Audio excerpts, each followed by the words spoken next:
The broadcast is now starting. All attendees are in listen-only mode. Good afternoon, everybody, and welcome to today's IT Exploration Updates and Review training. My name is Tyler Tatchy, and I'm going to be leading you through this webinar demonstration today. Also with me, and I'll let them quickly introduce themselves, is Russell Frankel from the Minnesota IT Center of Excellence and Jean Racken from Wayzata Schools. She's also a leader of Hennepin West CTE Consortia. So I'll let these two introduce themselves quickly, and we'll get started for you. Well, I'll get started. My video's up. I just say good afternoon to everybody. Thank you for attending. We thank you for your use of IT exploration. I'm just as excited as you are, frankly, to see all the new features. I've gotten a little commercial on them. I kind of know a little bit about them, but like you, I'm really interested to kind of dig in and see what STEMFuse has been busy with this past summer. So welcome. I think that's all I need to say at this stage. I'm available throughout the entire session, as is Jean, to respond to questions at some times that you'll be queued to leave questions. And then, of course, you can leave questions in chat and we can respond there as well. So take it away, Jean. Hi, I'm Jean Rakin. As mentioned, I work for Wayzata Public Schools as their CTE coordinator, and I also work for Hennepin West as the consortium secondary director. I've been working with Russ for about 5 years now, and as a consultant for IT exploration. So any problems you have or concerns you have with the process, please reach out to me. I am the person who will help connect you to Perkins coordinators across Minnesota, and I'm also the person who will help connect you with other people who teach using ITX or have articulated college credit agreements. So that's about all I need to say at this time too. So Great. Take it away there, Tyler. Thanks, Russ. Thanks, Jean. So a quick introduction to myself, everybody. I'm Tyler Tatchy. I am the Director of Sales here for STEMFuse. We'll jump into a quick introduction to STEMFuse for those of you that are new here as we get started with today's presentation. But before we jump in, just a few housekeeping items I'd like to make everyone aware of. As Russ mentioned, we will allow you all to send in questions using the chat feature throughout today's demonstration or training. That'll allow you to get your questions in, and then throughout the natural breaks or sections between what we're going to be covering today, we'll make sure we review all of those questions to get yours answered. We will also make time today at the end to make sure if your questions were not answered or something additional came up throughout the training, you get those answered at the end as well. And then we also want to make you aware that there will be a short survey following today's webinar that will automatically start here as the webinar ends, allowing you to request additional information. And we kind of want to get an understanding a little bit from our end on the value you saw in today's training, as well as what your next school year looks like, how you possibly see the IT exploration fitting into that. So please help us out there with that survey. It'll take you about 30 seconds to fill out as we wrap up today. So I'm going to start with my slideshow here. And the first thing I want to start with is just a quick introduction. So just to make sure everyone's aware of the audience on today's call, we're all across the state of Minnesota here. So Minnesota specific for today's demonstration with teachers and administrators all over the state, from the metro area to outstate as well.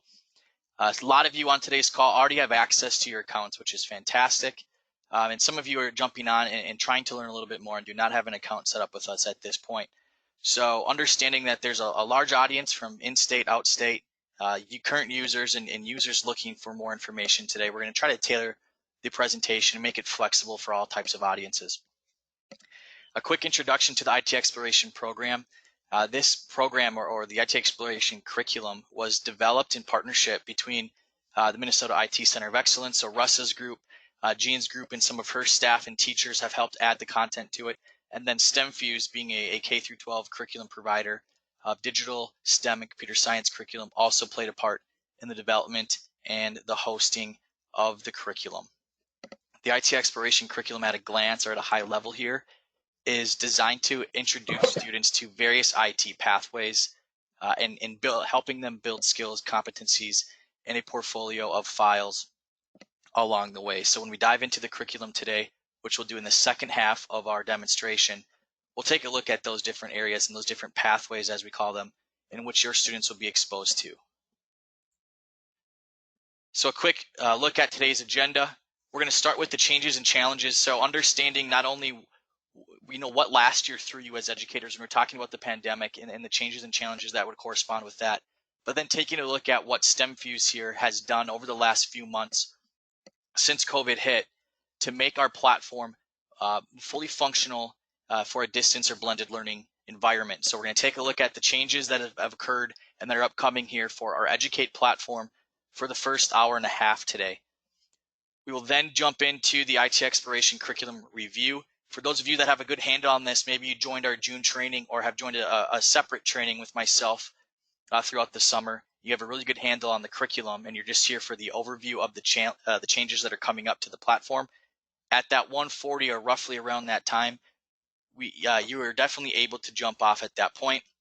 And then at about that 1:40 time frame, we're going to dive deeper into the IT Exploration program for those of you that are new to the program to get you prepared and have a better understanding of what that program includes. We'll then wrap up today with information from Jean on news around CTE as well as accreditation with the program. Jean does a great job of sharing information on this program and some of the work that she's done with the district she represents. So we'll get a good section here of information with Jean, and then we'll wrap up with some questions and answers, making sure everyone's prepared here for the next school year. So jumping right in here to the changes and challenges. So the magic date here at STEMFuse is what we've seen when schools went out of the classroom is March 18th. So just a quick background on STEMFuse. We were founded in 2010. So from 2010 until March 18th of 2020, we had roughly about 8,000 schools across the country using us and about 12,500 teachers and roughly anywhere from 500 to 750,000 students that were actively using us year in, year out.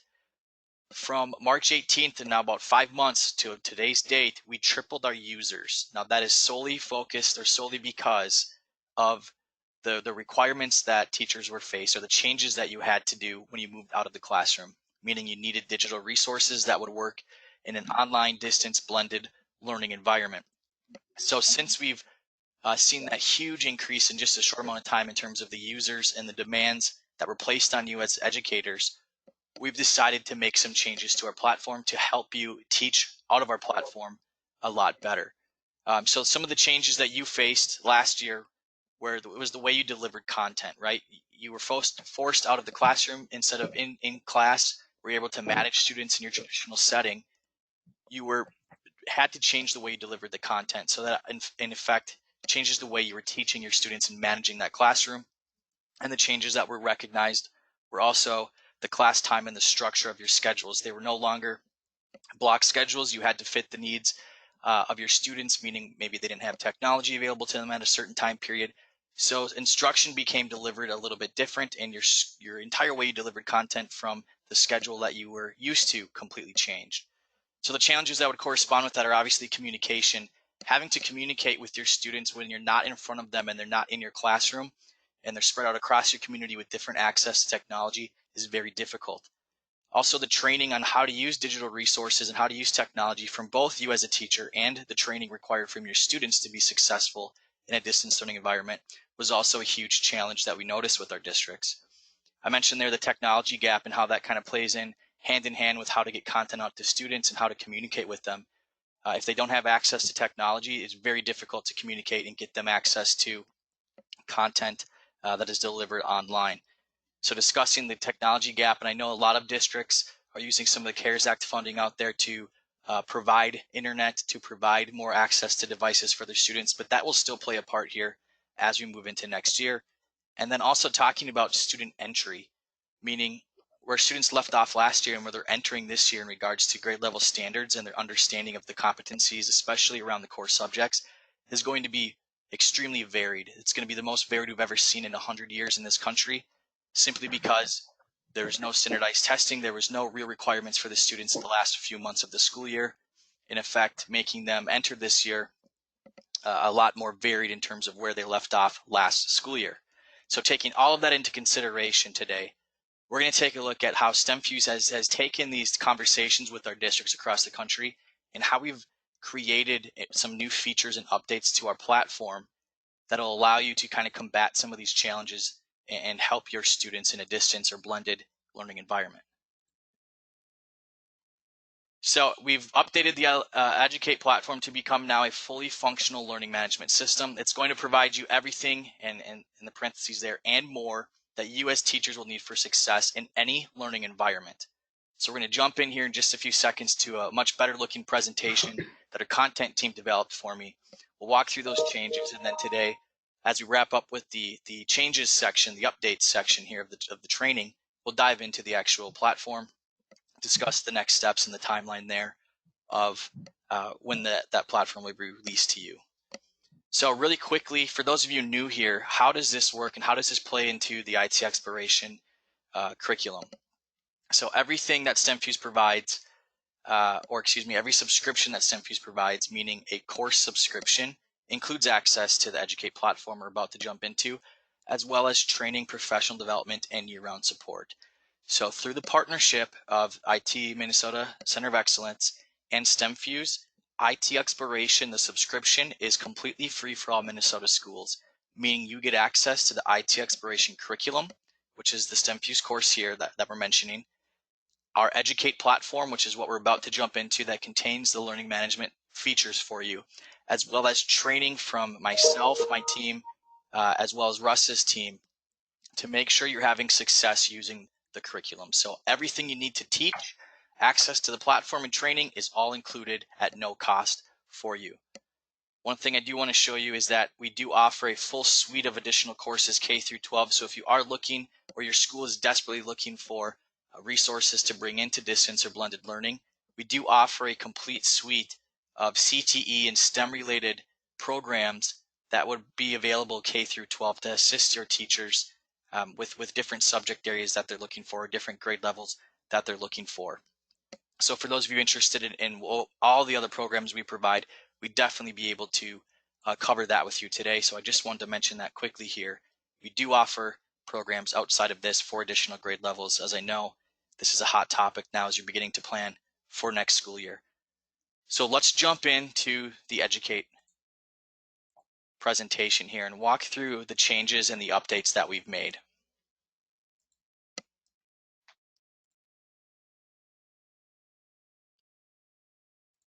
So as we dive in today, we're going to take a look at the platform changes. So when we talk about the platform changes, what we're really meaning is the interface. So how you navigate, how you interact within the Educate platform is completely updated, and that's what we're going to start with today. Second is classes. As I mentioned as we get started here, a lot of you on here that have access to our current Educate platform and the curriculum, so you're familiar at least a little bit with how to set up classes and manage classes that way. It's a very similar process, and I'll make sure to touch on that and how that's going to look and feel with the new Educate updates. Assignments. This is a brand new feature within Educate this year, the assignments as well as the quizzing and reporting. So we'll be sure to talk to you a little bit and show you firsthand what assignments, and then number 4 here, quizzing and reporting, looks like, and how you're able to manage that and communicate that information in a digital or distance blended learning environment. Then we'll wrap up with the support center. I cannot make or stress this point enough here, how important it is for you all to understand the training and support that is provided to you. We are here to help you every single step of the way. So from this rollout to the new platform to as you begin teaching it with your students, we're going to be there for support, and we're going to touch on how support is directly embedded into your accounts within the new platform. So as we get started, let's take a look here at the new interface.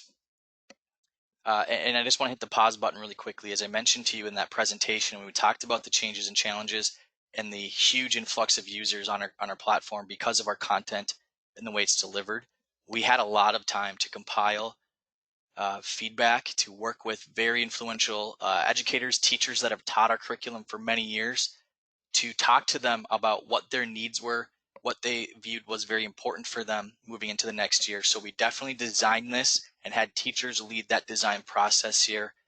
So we do want to take some time just to applaud all of the teachers across the state that have shared input with us and really across the country. This was a massive effort from a lot of district leaders out there across the country to help us get to this point, and had a huge part in the design of the new Educate features. So as we dive in, we're going to take a look at the brand new user experience. We're going to see how within the interface, you're able to manage and get notifications on where students are at within curriculum, assignments that they've handed in, and notifications, communication back and forth between students. So here's a look, and we're going to dive into this after this presentation, so I promise you'll get a much clearer understanding of the new platform in bigger picture here on the screen as well. But bear with me as we go through this presentation here.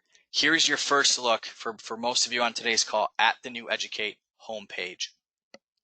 So it looks a little bit more modern. It looks a little bit more up to date. It's a little bit cleaner and a little bit more engaging for both a teacher and a student. The first thing you're going to notice is when we jump into the platform, we have ways to view latest news and announcements. So what that's going to do is notify you as a teacher anytime a student sends something in, sends in an assignment, completes an assessment. It notifies you as a teacher, and you're able to see that directly on the platform now, allowing you to quickly get a handle on what is going on within the platform and the course class that you manage. Just like you're used to now, for those of you currently using us, access to courses and resources will be available on your home screen, exactly very similar here to what you currently have access to. Another new feature is going to be upcoming assignments and due dates. We'll take a look at what that looks like later when we jump into the platform. But directly on your homepage, when you first log in, you'll be able to see all of your outstanding assignments for the different classes that you manage, when these assignments are due, and then by clicking into that assignment, you'll see which students have handed that in. And we'll talk a lot more about that when we get to the assignments section of this presentation. One other thing that's really important is that at STEMFuse, we've always designed content that was fully responsive. Our content, well known across the country as very digitally interactive, very engaging. Our platform, quite frankly, was lacking in regards to how awesome our content was. Our platform now is fully responsive on devices, meaning everything fits much cleaner on those smaller devices that you're using, especially smartphones. All of this is fully functional on a smartphone. All the content, the platform itself, lesson plans can all be viewed in a very easy and engaging way now on a smartphone, and it's still very engaging on all of those other devices that you're used to, from tablets all the way up until smartboards. We're also able to see recent class and student activity on the home page here. We'll touch on that today too, but just a lot of information on the very first page is my goal of this first slide, or this first section here. So much more information for you here in a much cleaner, easy to use way than what you're currently used to. And then of course, your support center tickets also available to you on that very first page when you log in. So basically on this exact screen that you're seeing here, you're able to manage or see all of your recent activities, any assignments that you have out, access to the classes that you've set up, and then support tickets or support communication back and forth from our support team and you as a user, all on the very first screen. Here's a look now to the class section. So you're going to notice that dashboard is what we're calling the home screen, is no longer orange, but now we're in the classes. So for those of you that have taught us before and you've created a class, this is what it would look like now if you were to click into that class. So once you select a class, you'll see all of the assignments that are available or that you've assigned to your students for that particular class. You'll be able to hide or make your content visible or hidden, so managing what your students have access to, which is a current feature we provide, but now we're going to talk about today how this platform makes that much easier. And then you're able to start to view your user progress. This was a huge area a lot of our teachers had, and even a lot of you across the state of Minnesota, when we've done these trainings over the last few years, you've asked, hey, Tyler, we want more user tracking within the curriculum. We're providing that to you now. You're able to see where your students are at, what percentage have completed each unit, where each individual student is at within even lesson plans now. So a lot more user monitoring and user reporting in regards to where the students are located within units and how many students have completed a particular lesson plan or unit. Here's a look now at a course playlist or a class playlist. So for those of you, for example, if you were to click into, this is a good example here of Unit 1. So if we clicked into Unit 1 of one of our courses, you would know that all of the content shows up on your screen and is available. we're going to take a look at how you as teachers can almost create playlists now and structure different lesson plans in order, allowing your students to complete the lesson plans in a nice, neat, as you see here, I know it's tiny, but on the left-hand side, able to navigate between different projects or simply pull up videos in our lesson plans and then click next and previous to get to different lesson plans, all embedded within the platform, which is a new feature as well. Not taking you to different browser tabs. These are simply embedded and self-contained now, all within one browser link. This will also allow you to go full screen with the lesson. So here's a look at the playlist and just simply pulling up a video here. But if the students wanted to pull this video, for example, full screen, one click away, they have it full screen on their device that they're using. This is great for self-paced learning. The way we have always provided content is really up to you as the teacher in terms of what you want to release to your students. But this playlist style and allowing students to navigate with a few buttons and keeping it embedded within the platform just makes it that much easier now for students to lead some of their learning and for you as a teacher to become a facilitator and a manager of where students are at within the platform. So very good tools here for asynchronous learning, student-led learning, or at the very least you can synchronize a class together and allow you as a teacher to help individual students based on where they're at and teach in a blended or distance learning environment much simpler. So for those of you that do not have access yet to this demonstration or this presentation we're going through, this will be sent to you as well today. There's a demo video here showing you more information on the platform. We're just going to go ahead and skip that because I will actually be doing that with us as we wrap up this section today. So we're going to go ahead and skip this platform and move on to the new functionality with classes. So with classes, once again, this does currently exist within Educate, the current version of Educate that you all have access to at this point, and it's going to be almost the exact same steps. So naming your class, selecting your course icon, and selecting the STEMFuse program that you want to build the class around. Those steps are still the exact same, making it very quick and easy for you as teachers to get that class up and running and managing your class and adding students quickly. So let's take a look at what that process looks like on the new Educate. So once you've created that class, which we're going to take a look at the next slide here, the steps again. But you're able to add students to classes in 3 different ways. So the first 2 currently exist within Educate, meaning you can simply import a class roster. So taking a CSV file of all your students and simply importing it will generate your student's account automatically for you. You can share access codes out to students.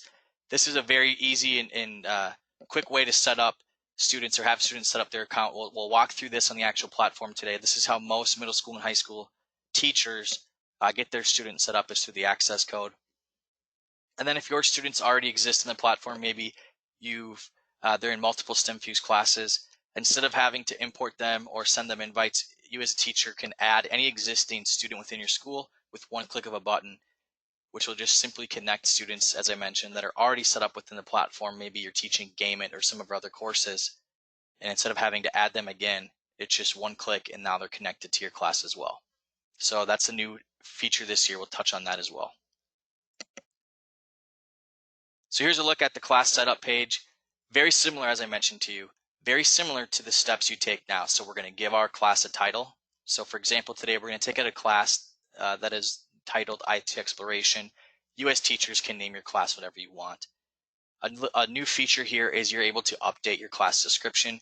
We provide descriptions with all of our programs as you used to now. If you create a class and you select that IT Exploration class, you're going to notice the description that we provide for you. You're able to edit that or create your own description for the class based on how you plan on teaching it to your students. You're then going to add your icon. We have a library of icons available for you that just provides that a level of engagement, a visual connection from your student's home screen to the class that they're in, or you can simply add in your own unique icons or images, just another way to customize and make your learning experience more unique to you. Once that class is then set up, you add the students to your class, and then you're able to, using these check marks on the left side of the screen, just checking what is available to your students. So if it's checked, it means your students can see it. If it's unchecked, your students can't see it. So as simple as checking a box here to make it visible or hidden from your students. All of the assessments and teaching resources, anything that is teacher facing, is automatically hidden from your students, just like it currently is within the platform right now. So you'll never have to worry about making those hidden or hiding those from your students, or accidentally making teacher facing documentation, resources, or assessments visible to your students. Those are automatically hidden and cannot be shown to your students. Some new features are that you're able to customize the points and the assignments that you give out to your students. We'll touch on that on the next section as well, on how that looks and feels. But more customization, you're able to change the descriptions, you're able to change the file types your students send into you. You're able to customize exactly what projects your students are doing when. And then here's a quick video on classes. We're just going to go ahead and skip through that, as I will be walking you through that as well within the platform. Next feature, and I do want you to pay attention to this. So far we've talked about the interface and the changes there. We'll jump into that. That'll be quick for all of you to grasp, I'm assuming. Classes, there's not a lot different there in regards to how to set one up, how to add students, or how to manage the content. This area and the next area, assessments and reporting, these are the two newest areas and the two most valuable for you as educators here within the new updates. So we're going to dive into this, and this is where I really want you to pay attention here. For what these changes look like, and then we're going to walk through it on the actual platform as well. So within Educate, when we roll this out, you're going to be able to take the assignments or activities that your students would normally complete within the projects or within the units, and they would send it back to you. You're able to now assign them to your students with an end date, which will appear on your students. Excuse me. The end date will then appear on your students' Educate platform. It'll then notify them what assignment is due and when. You're able to add in the description of the assignment or use our descriptions of the assignment, and then notify students as the assignment due date gets closer. So complete communication, very easy to navigate and pull up the assignment as a student and send it in all on one platform. Usually it was emailed back and forth or sent to another LMS. This will allow you as teachers to do a few clicks. You send an assignment out to your entire class, and then another click, you're able to remind them, hey, this is due this date. Those of you that haven't handed it in will receive a notification. The ones that have handed it in are set. They will not receive a notification from you. These are automated messages that help you as teachers communicate and manage assignments within a class. So we're going to take a look here at how to assign, how to grade, and how to remind students. Here's a look at an assignment setting. You're able to adjust the description. You're able to adjust the file types that you'll allow, meaning if you want students only to send it in as a Word document, you can simply type in students send this as a Word doc, or students please send to me a Google Drive link and do not upload a file. You're able to make it really simple as a teacher to manage what types of files or just instructions you want your students to follow, allowing you as Microsoft Schools to stay Microsoft and Google Schools to say Google. You will not have to correspond or switch back and forth between those types of tools. And then you're able to assign points and adjust points for each individual assignment based on any changes that you as a teacher want to make to an assignment. Once that assignment has been sent out to your students, all students receive notifications immediately next time they log into the platform. They're notified of their new assignment. You're then able to grade student work. So once the students do hand in their assignment, we'll take a look at that submission. You're then able to go through their projects using your answer keys provided to you in the curriculum as well, and grade the students' work on this platform, in which you can then pull a CSV file of all of your students' grades within a project or within a unit and bring it into your existing grading platform. And then any students that have not submitted the assignment, you will have a list of the students that have sent in the assignment, and then be able to quickly remind students that have yet to send it in or send in the assignment, hey guys, send in the assignment as soon as you can. So a lot of easy to use features. This is not very difficult at all, but helps you manage instead of having what you're normally used to in the classroom. Hey guys, who hasn't sent this in? Or taking away the communication through multiple tools, right? Emails, different LMSs that you're sending students to. This will keep it self-contained in one area that they can get the communication for, send their files into, allow you to grade, and then export grades to a gradebook. Here's another video here. We're going to go ahead and just skip through that and move into the fourth section here, which is another new area that's going to be very helpful for you. I mentioned to you student entry and where they're at within grade level and the standards and skills that the students have. It's going to be completely varied this year. So having that remediation when we get into assessments and understanding which students got what part wrong, where that's being taught within the curriculum, and where to send students back based on the areas that they're weak in, that's what we've updated here within our quizzing, assessments, and reporting. So these are very granular in terms of the reporting. We're able to get down to the student. We're able to get down or view as a class view as well. So as teachers, you're able to pull reports both individual and per class, allowing you to identify as a class the weaknesses as an entire group, or students where their weaknesses were, and then using our reporting, using our new analytics and the algorithms that we're building within our assessments, it's going to give you suggestions as a teacher on what your students must know, what they should be knowing within the unit, and what they could know, and where, based on the questions that they got wrong or right, where they need to go to learn more within the curriculum. So very similar to how with the assignments you're able to set a due date, with a quiz you're able to set a start date, date and time, and a due date or a end date and time.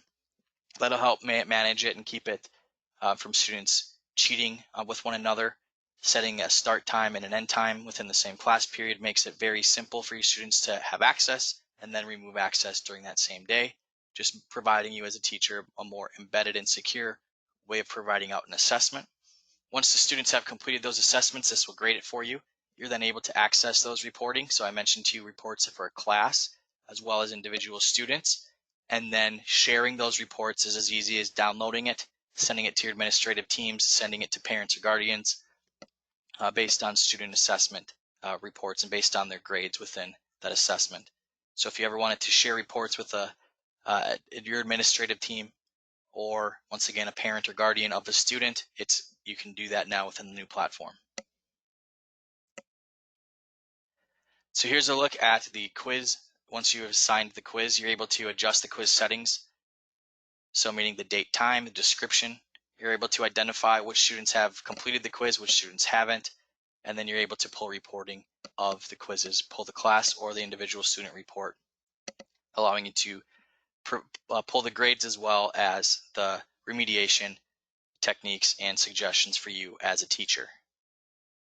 So we are just going to quickly walk through this demo as the assessments are currently being finalized here, and when I jump into the platform, I'm not sure if I'll have access, to a finalized assessment at this point or not.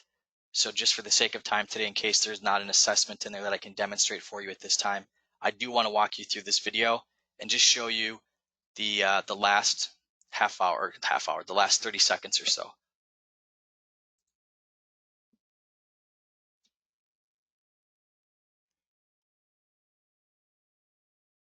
So I'm going to pause it here. We're seeing here, this is a class report. So we're seeing the maximum potential score of the assessment.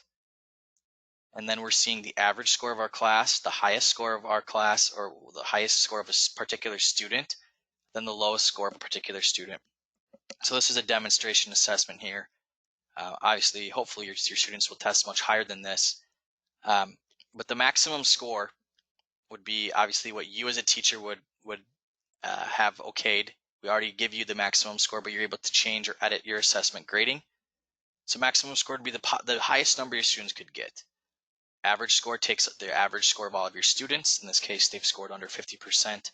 Highest score, 13, meaning the highest student scored 13, the lowest, meaning their lowest student got 1 right. Next, as we go through, we see our next steps. We have to identify what is a must. Must meaning what actually do our students need here? And for those of you that have taught in other subject areas, core subject areas, you're familiar with the must, should, could approach.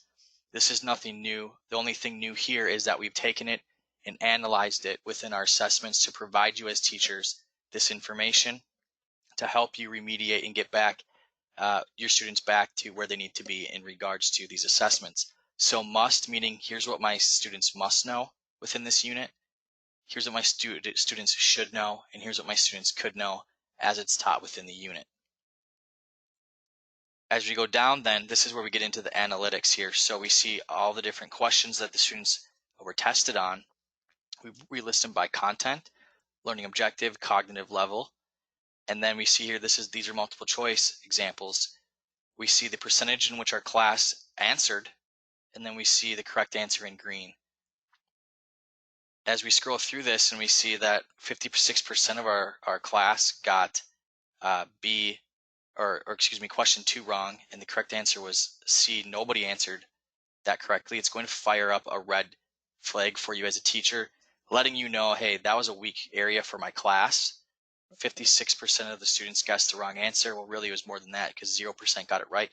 But everybody, or majority of the class, thought B was the correct answer.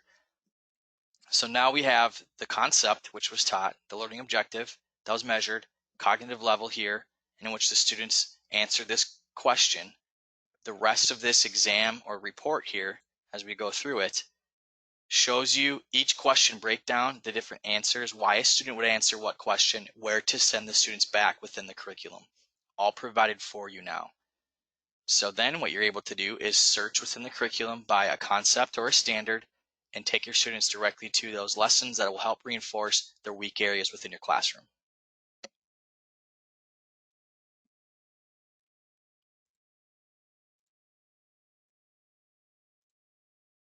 So I know there's a lot of questions out there, everybody. We will jump into that here in a second as we wrap up with this presentation. So bear with me and I'll get to questions here in just a second. The last section, or the last new area within the platform, is the support center. For those of you that are currently teaching with us on the Educate platform now, there's a support center that takes you to our support website.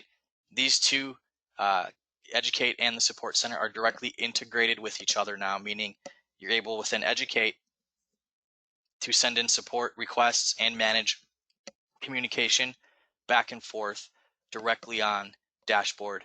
So you don't have to go to another website. It's all right there on your home screen, able to see notifications. For those of you new to us, support through STEMFuse is you're able to request day-to-day support. If you have a question, have an issue, something just doesn't seem right, within 24 hours we get back to you. Most of the time it's a lot quicker than that.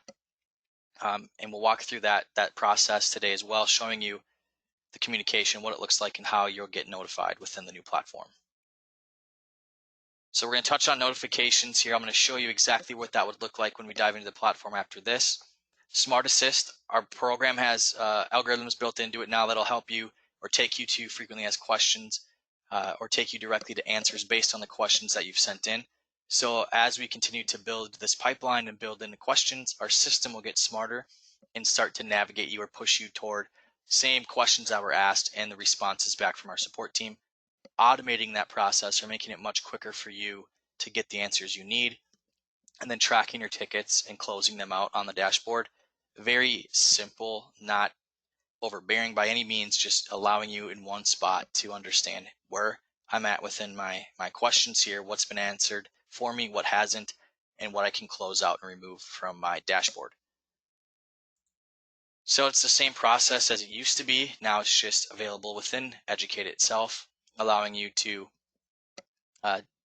type in the error that you're having, allowing you to select the course or curriculum that you're having an issue with, allowing you to type in the description, send in any file types that you're noticing an error with. Maybe you're using a game file and say, Tyler, we just can't open this, or this game file isn't working. One click of a button, you can send that to our support team. They're able to analyze that quickly and say, hey, you're right, the file type or the extension changed. It's updated now, here you go. So able to really get specific here and make it very easy for you to see what you've typed in, see the response back from our support team, and track it all on the same platform. So we're going to go ahead and just skip this video here, and I'm going to get to some of the questions before we dive in now to the actual platform. So we're going to go ahead and open this question panel up here.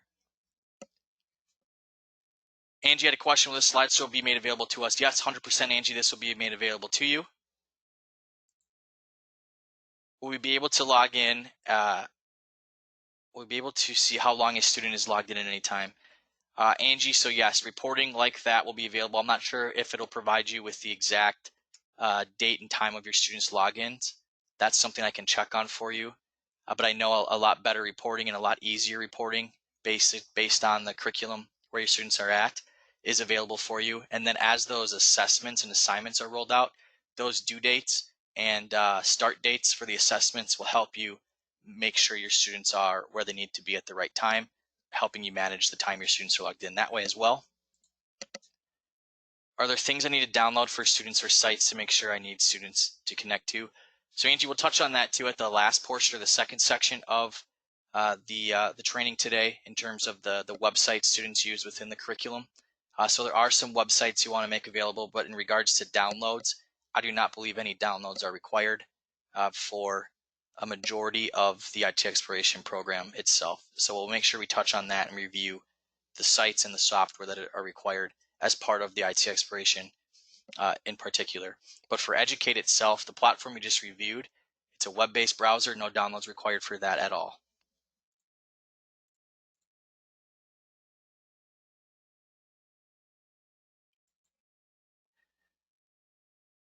So Russ had a question, what is the typical response time people can expect?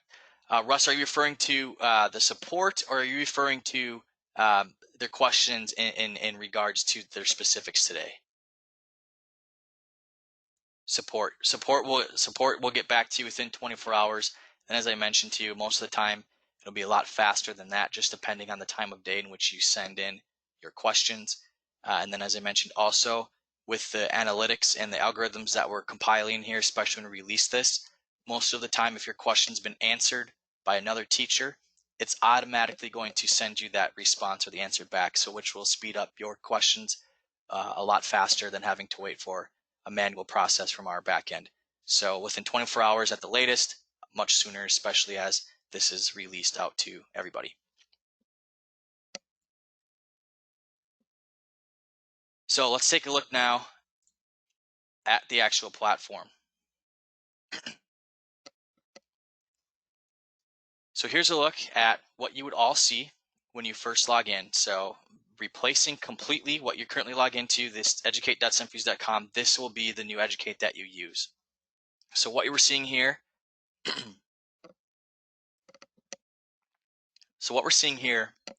is a bunch of icons at the top that will take us to different areas within the platform itself. We're currently on dashboard. So this is the dashboard that we looked at. This is the new interface for when you first log in. I mentioned to you a lot of times communication through notifications or notes you're able to send to your students. When you log in as a teacher, this bell, we're all familiar with this icon, and then 7, right? All of you that get text messages every day or emails are familiar with this type of icon and what this means. So this would mean there's 7 new notifications for me as a teacher, meaning anything from a student having a question to a student handing something in. We're able to view our notifications every day and just dismiss them one by one as we review them. So communication and notification is just as simple as hovering over your bell here and then reviewing messages or notifications from your students. As we scroll down, we're going to see available courses. For those of you who've used this for many, many years, and my personal my personal belief about our platform was that when schools got multiple courses, it began to overwhelm their platform. In my personal opinion, this was one of my favorite things to see. This is one of my favorite new features that we provide, is that this will show you your available courses, will show you all the STEMFuse courses that your school has access to, which is traditionally on the left-hand side. But instead of listing a huge list of courses, let's say your district ends up getting 6 or 7 of our programs, you're just able to collapse that now, make it cleaner, make it less overwhelming for you, make you as a teacher able to focus on the curriculum that you are teaching. Review courses, if you ever review one of our curriculum, it's that same setup currently, just like the available courses on the left-hand side. Your review courses would also be on the left-hand side, allowing you to review content that we provide out to you. This review courses and available courses, the difference between them are, if it's available to you, you have full LMS functionality, you have all the features we just talked about, and we'll go through here in more detail today. And that simply means that your school has purchased, or in this case, IT Exploration which is free for Minnesota schools, means you would have full access to it. Review courses means you will not have the LMS features with it. You'll not be able to create a class or add students to it. You'll simply be able to review the content for a shortened period of time. Underneath review courses, we're able to see resources as well. Resources are going to be new this year. These will be where we're going to put training information, information on demo activities for some of our other programs, other projects for you to review. And resources are meant to be add-ons for you as teachers. Once again, that'll either provide you a look at some other projects or programs, connection to other teachers, or training opportunities for the courses that you have access to. Resources will never go away for you. You'll never have to worry about renewing those, or you'll never have to worry about those you losing access to those within a shortened period of time. As long as you have access to our platform, you'll have access to our resources. Those will not be any extra cost for you. Below the resources, we see our support ticket. We're going to touch on how to create a support ticket in a second as well today, but this is how easy it is to view your support ticket, and any notifications that would come from it would then be marked up here and would allow you to view any changes to your ticket within just by clicking on that example ticket. So for example, if you have questions or an issue uploading a CSV file, you're able to submit that support ticket, and then as soon as you get an answer back, notification pops up for you here, and the documentation or the solution to your issue is available once you just click on that ticket. So very easy to manage your tickets and see when you get responses back. Another section we're going to talk about as we wrap up today and talk about the timeline and some of the new features that are coming up is this college and career section. I don't want to get too much into this here, but this is going to be a really cool section that we're going to be continuously adding to and building out throughout the year. And that will start to get state specific and specific to the interests of your students. So when we're talking about the IT Exploration program, we're focusing really on IT degrees and pathways and career opportunities around information technology, right? So students that have an interest in IT Exploration, that are taking IT Exploration, for example, within the state of Minnesota, we're going to begin to compile resources based on the students' courses that they're taking as well as their location. That'll automatically appear here for you as teachers to bring in resources to bridge the gap from what they're learning to college and career opportunities, and allow students to do some self-exploration on that as well. So we'll touch on that more today as we wrap up and what's to come within the platform. The middle portion of our dashboard or our interface here when we first log in, we're going to see that Create Class button. This is the same button or very similar button that you are all used to on our current Educate platform. It just looks a little bit different. But the functionality here is the same. If you want to create a class, which creating a class allows you to manage, add students, and manage the content that is available to your students. It's that same button, that same process. You're able to create a class, select that name. We'll take a quick look at that actually. Select the name of your class, add your own description in here, add your own icon. This will be visible to your students when they log in and also visible on your home page. And then identify the course. What this means here is it's going to select from the STEMFuse course that you want to build your class around. All this will do is add the curriculum in IT Exploration and create the ability to use LMS features or the functionality with that program. So we simply name our class, add a description, bring in an image for that class, and then make sure we select the STEMFuse course, in this case IT Exploration, to build that class around. Once we've completed that process, that 30-second process, we would create class and manage our course, which would then populate your class, your icon, your class name, your description, and a class link here underneath your My Classes section, right in the middle of your screen. Below that, we're going to see this teacher has created 3 separate classes using different programs from STEMFuse. So all of you, if you have multiple classes, it would look just like this. Different class listed in order in which you've created them. As we scroll down, these are some new sections as well. Your Teacher's Lounge. The goal with the Teacher's Lounge is to keep you up to date. We'll talk about next steps, timelines, and additional training here coming up when this launch is occurring. So information on not only Knowledge Library, which helps you with a variety of different courses in teaching different courses, different strategies within our different courses, but information on training, the webinar series that we're going to be releasing to help schools with the launch. We want your feedback captured as well. You're going to notice that down here as you dive into this.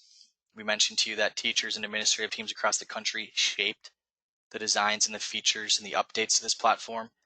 We want to know, now that we've built this, we have the groundwork here for a very successful learning management system with integrated digital technology. We know we're at the starting point here. And we'll talk about that too today as we wrap up with some of the additional features that we're adding into this that'll make this very competitive with any other learning management system out there. But even cooler than that, an extremely valuable resource here to help you as a teacher teach the STEMFuse curriculum. Usually when learning management systems are built right, they're built the opposite way. They build the learning management system and rely on the teachers, schools, or districts to bring in the content. Here at STEMFuse, we created something that is tailored to our content, which allows for much more analytics, which allows for those assessment reports and the algorithms to continue to learn how users are using the content and how you as teachers are able to measure your students and provide that remediation within projects and lesson plans, as well as those assessments. So when this launches, share your feedback with us. This will help change features. This will help update the way we build content within the platform. And then any updates within the platform itself, if we have an update for you or you want to connect with other teachers across your area, you're going to have access to that information here in the Teachers Lounge, which is directly below your classes. On the right-hand side of our screen here, this is where we're able to see our recent activities.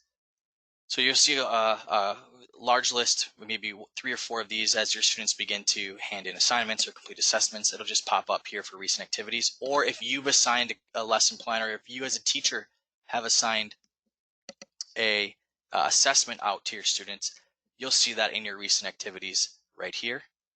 Then you'll see your assignment deadlines. If you have multiple assignments within different classes, you'll see all of the assignments that you have out with their time lapse here, this visual circle here of when this is due, as well as the actual time limit. So we're going to take a look today at this assignment that is due in 6 hours, and this one is due within 1 day and 6 hours for another class. So this shows you all of your assignments if you're managing multiple classes or multiple curriculum, and you're able to see that at a glance here on the right side of your screen. Below that are suggested courses or resources based on how you're teaching. If you need additional curriculum or you need information on how to build a pathway or align to other industry certifications or CTE clusters, information on our courses and the additional resources that we're adding will be available here. The goal is down the road, you're able to select one. It's going to add it automatically to your review for you to take a quick look at that instead of having to contact STEMFuse to get that set up or access for you. You're able to just take a peek yourself if there's any interest for other curriculum or programs to take your students past, especially this IT exploration program. So let's look quickly there at that home screen. Next, you're able to manage your classes. So this is once again dashboard, right? This is dashboard where we log in. Using these icons, we're able to take a look at any quizzes we have out, any assignments we have out, and manage our classes. Or by using these icons available to us here, we're also able to navigate into these areas. So by going into my class, the one we're going to start with today is IT exploration. So by going into that class, this is going to take us now to the content that we have access to. So let's take a look at this class page. What does this show us now as compared to what it would normally show you as a teacher on our current version of Educate? So this would show you the title that you've named your class. This would be that icon that you've built your class around and the description that you've added in when you created your class. You're going to notice search bars here.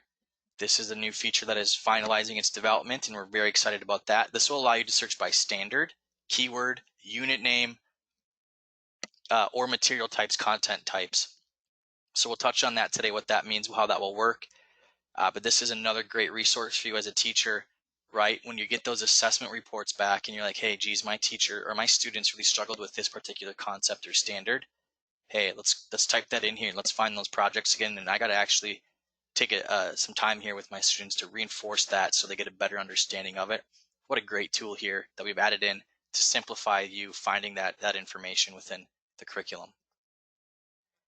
Underneath that search bar, we see what we're traditionally used to. So just don't mind these boring little images here. We're going to be updating these as we finalize the platform launch here. These will be a little bit more engaging to look at, but it's that same information, that same structure of the curriculum that you're used to. Module 0 all the way until the course feedback unit and everything in between for modules 1 through 9. So this is that same content structure, very similar to how it's outlined within Educate Now. When you select the class, you see all these modules available. Clicking within a module takes you to all the content now within that module. So for example, I'm going to click on into module 0 here. We see an at a glance look on the right side of our, or excuse me, left side of our screen here, showing you a quick review of all of the lessons that are available within module 0. And you're going to see that collapsible view of the rest of the units within the course. So this is showing you lesson plans and resources specific here to module 0. The main part of your screen, the middle of your screen, is those same projects listed here, allowing you to select and pull up a different project or lesson plan. So all of it's available here in the icon view, or just scrolling up and down allows you to navigate your resources that way. So not a lot has changed in regards to setting up a class, and then once you click into a class, what you see and how you're able to view the content. Let's take a look at how we're adding students and managing a course. So here's, once you create your class, that class access code is showed here on the right. This is what you would send your students, and I'm going to show you this really quickly. You'd send your students your class access code, so you can just copy it. And then I'm going to show you how a student would set up a class or join a class using this access code. It's very similar to the current setup. So here's the look at the login page. As a teacher, as a student joining a class, we do not have a login yet. So as a student, what do we need to do? We need to create an account. So we're creating an account, entering in our information, pasting in that access code, entering in our email, or our passwords. And then in this method, this used to not be a requirement. It now is. Your students must have an email address associated with their account. Because of the way the communication works in here, if you assign an assessment or an assignment or a due date's coming up, you give your students a grade, you give your students a reminder. In conjunction with notifying them on the platform, it also will send them an email out. And the cool part about this is you as teachers will have the ability to decide what notifications are emailed out to your students. So it does require an email address if your students are to create their own accounts. It will also allow them then to recover their credentials if they forget it, which is very crucial here, as you know, as teachers, when managing students in a distance or blended learning environment. The number one thing we got to make sure they have access to is their credentials to log in. Otherwise, everything else is worthless. All the communication back and forth and the cool features will mean nothing. So that email will help the student at any time, without relying on you as the teacher, recover their login information.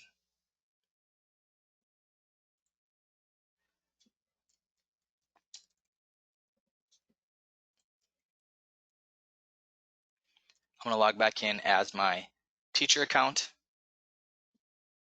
And we're going to go back into that class once again. Going back to that managed course. So, well, actually one more thing before we do that. So there's the access code. Below that are assignments specific to this class.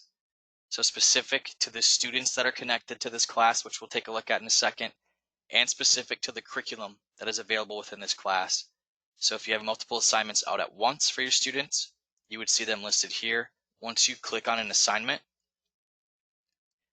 you're able to see the submissions. You're able to see the pending students, so students that have actually sent it in, and the students that haven't. So here's a look at 2 students.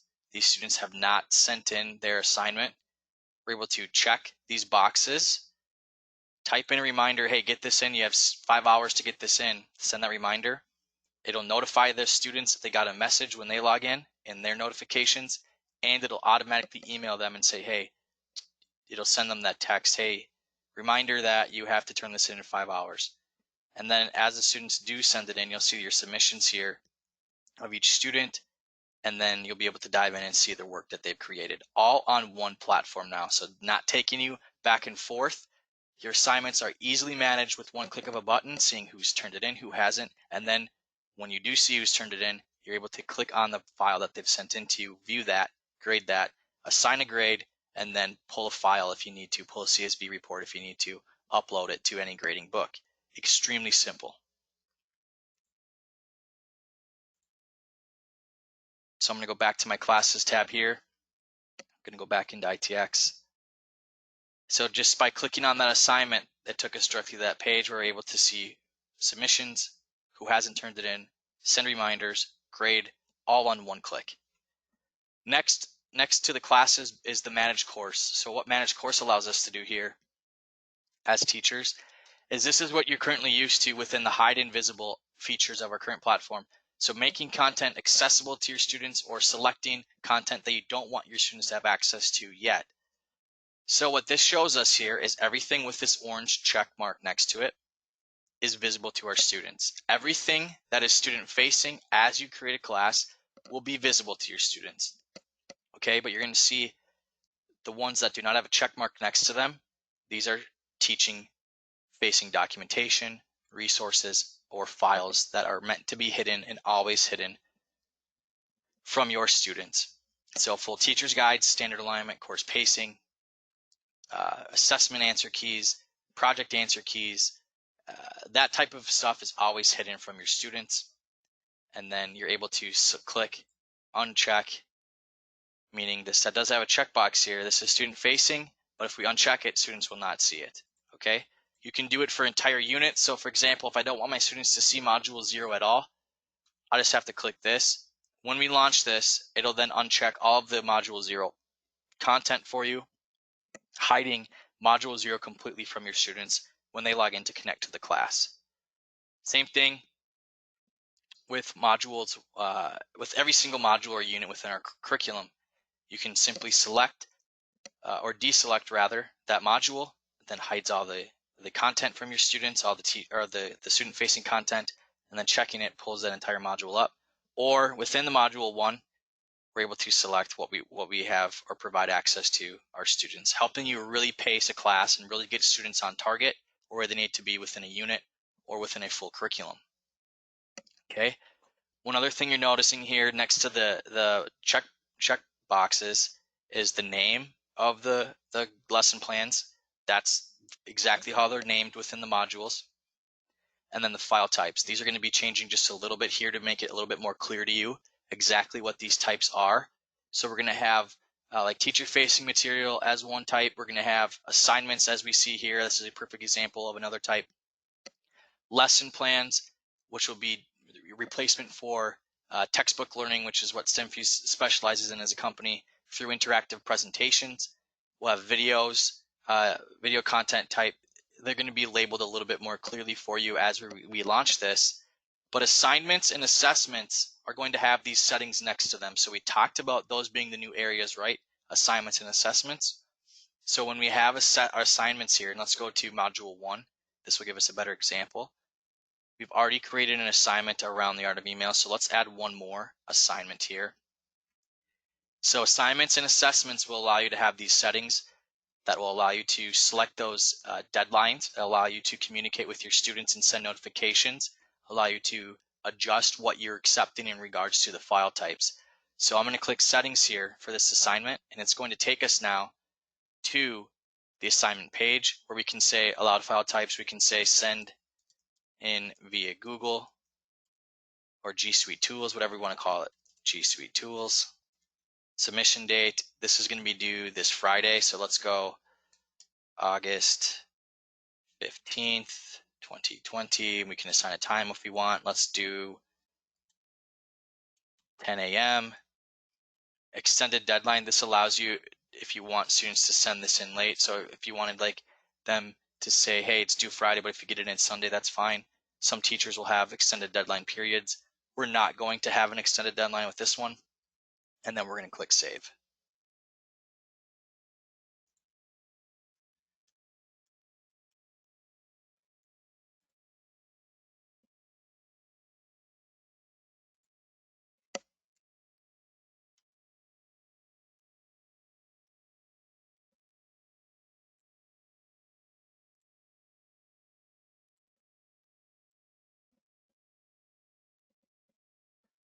So as this loads for me here, bear with me while this is loading up. It's now going to populate. It's going to notify all of my students now.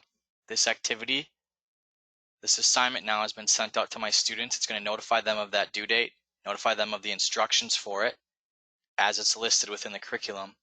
Now if we went back to our class page, we see 2 assignments, and we see one that is 2 days and 6 hours away. So that's the Friday one we just created that timeline for. So in 2 days and 6 hours, we have this one due, and in 6 hours, this first activity is due. Same idea, we select this assignment. This takes us to the submissions. Okay, hey, let's pretend here. 7 of my students have submitted this. The pending ones, meaning students have not turned in. These are the 2 student accounts associated. These 2 have not. Once again, we check these boxes. Hey, I got to make sure these students are reminded here. Guys, get this in. Type in whatever message we want here. We send that reminder out to them, emails them, notifies them in their notifications next time they log in. And as a student, you're able to see your assignments as well. We're going to take a look at a student view here as we wrap up this session today, so you can see the difference. But your students will also see that timeline and be able to access that assignment within their dashboard as well.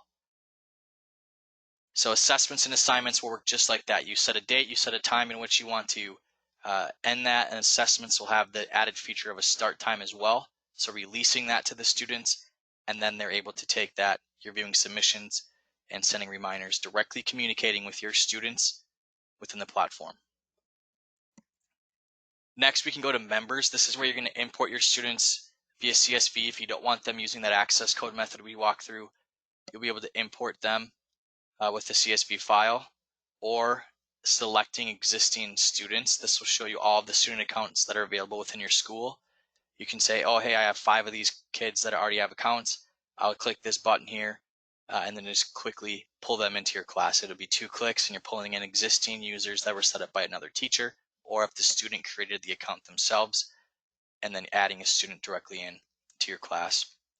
And this members, this is going to show you the users that are available and their roles. So we have an admin of the class. An admin means it's a teacher user here. And then we see the students that are connected to this class as well. So as you import a class list, or you have your students begin to create their accounts with that access code, your members of your class will populate, showing you when your students accessed or first joined and set up access to the class. We'll also be able to start pulling full reporting of these individual students to see where they're at within different units.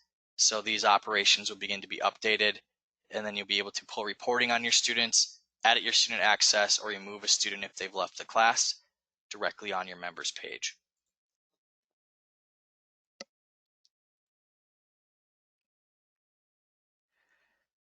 So let's log in here to a student account and see what a student would see when they log in.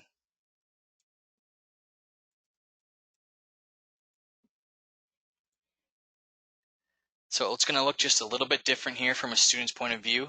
This messaging is very similar up top, access to different areas.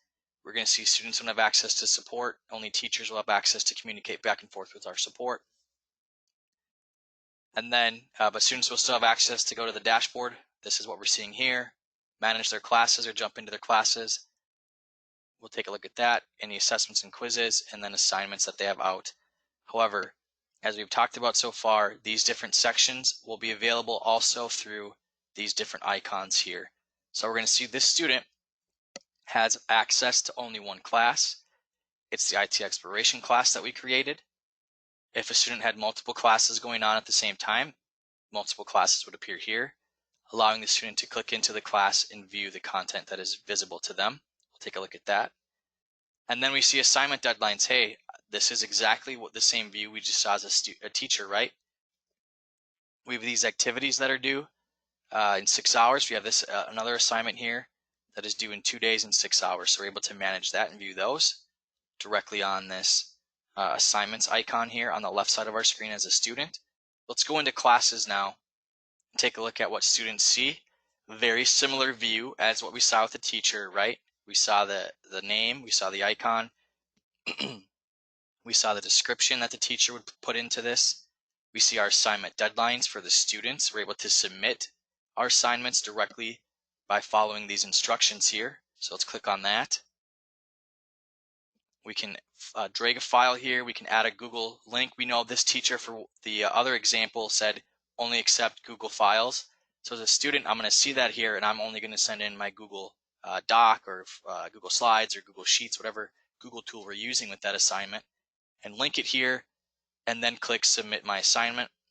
That's going to notify our teacher then, hey, teach, my assignment's been turned in. Here's the link. The teacher will then, through the platform, be able to see your submission, pull up that link or file, using our grading resources, grade that project, and then give you feedback and a grade that you as a student will be able to see once this teacher has completed the assignment or completed the grading of that assignment.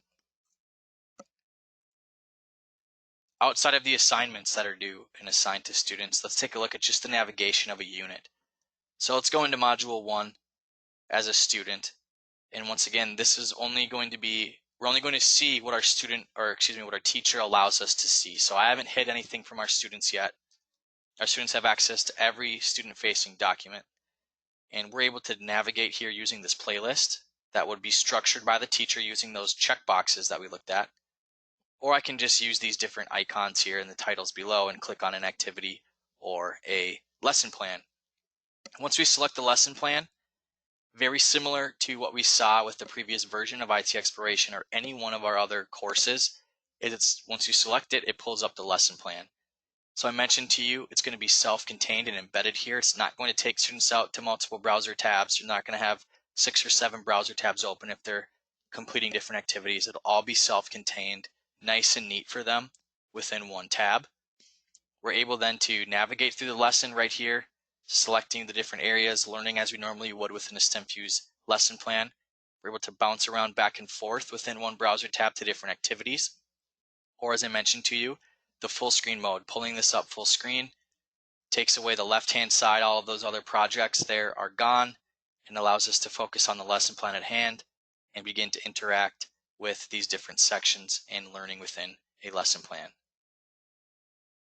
We'll touch on these lesson plans in a second in the content specific to IT Exploration in the second half of our training today. I promise you we'll dive much deeper into the actual content and structure of ITX, but for now just stick with me here on the features and functionality as if you're a student or teacher using this.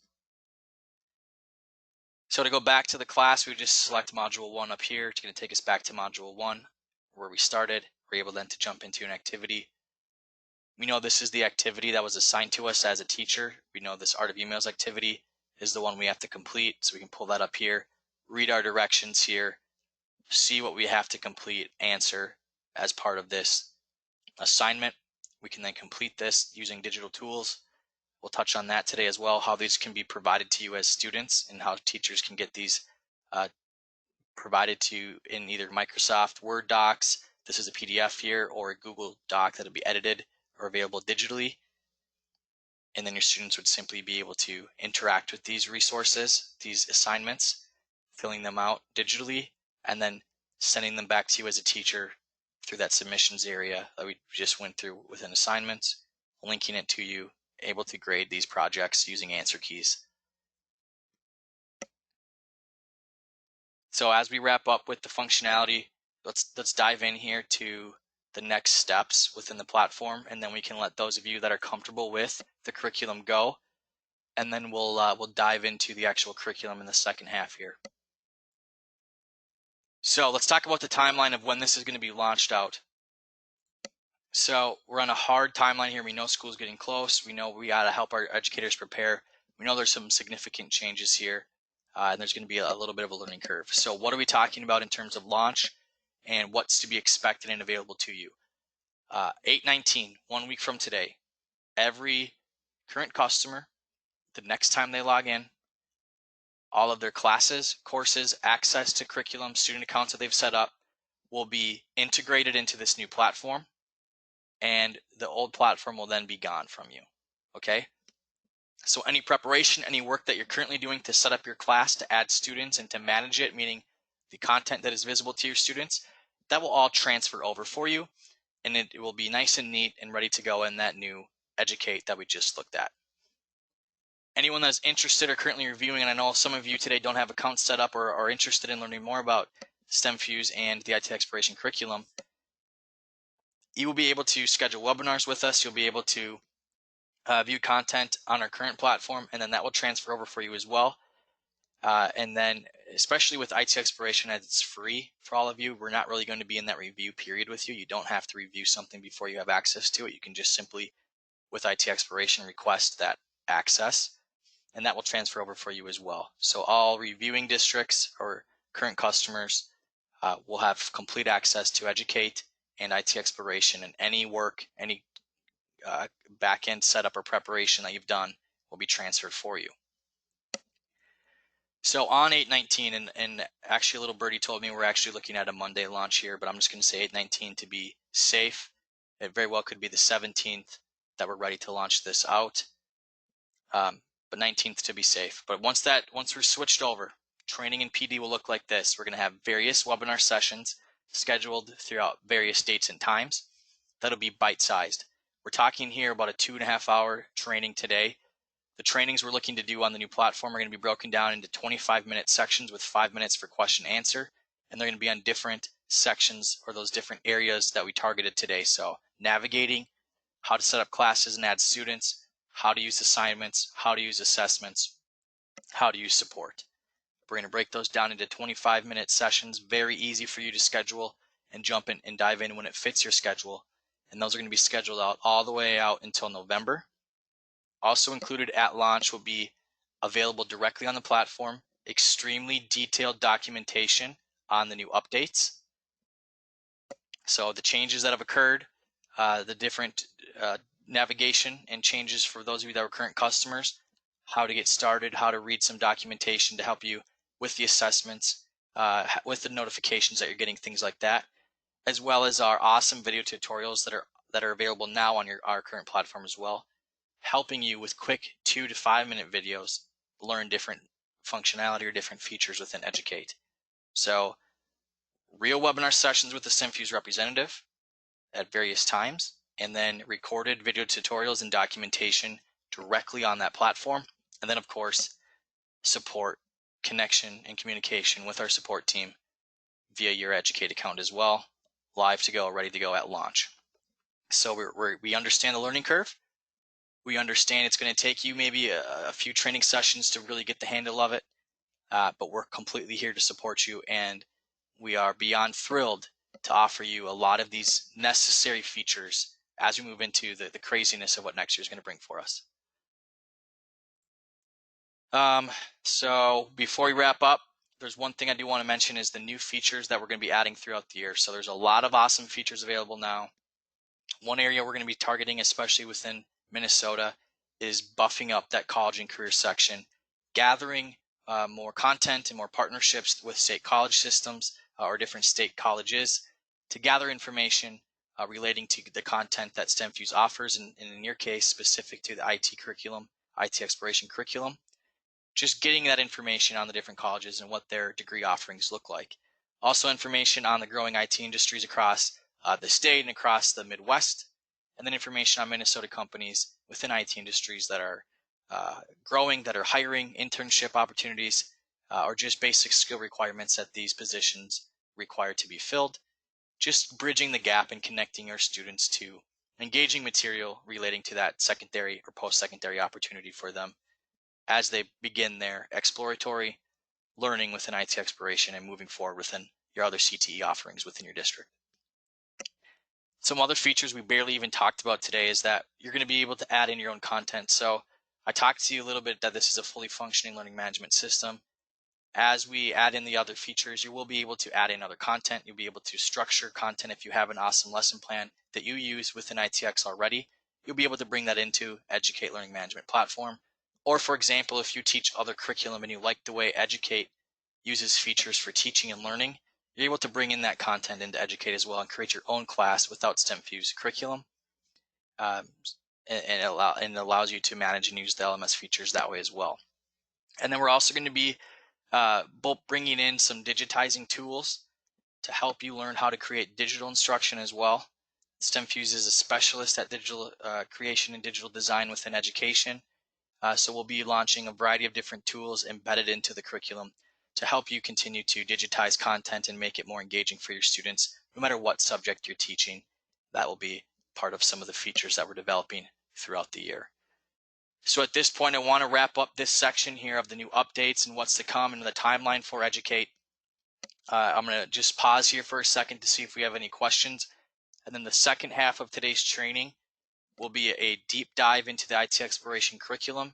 And then we'll wrap up with the information from Jean on new CTE, news information on the industry exams, and then some of the work that she's done in terms of accreditation across the state. So any questions here on the new features and the timeline here we're looking at for the Educate platform, please type that in now, and we'll begin here in the next 2 minutes on that second half, deep dive into the curriculum.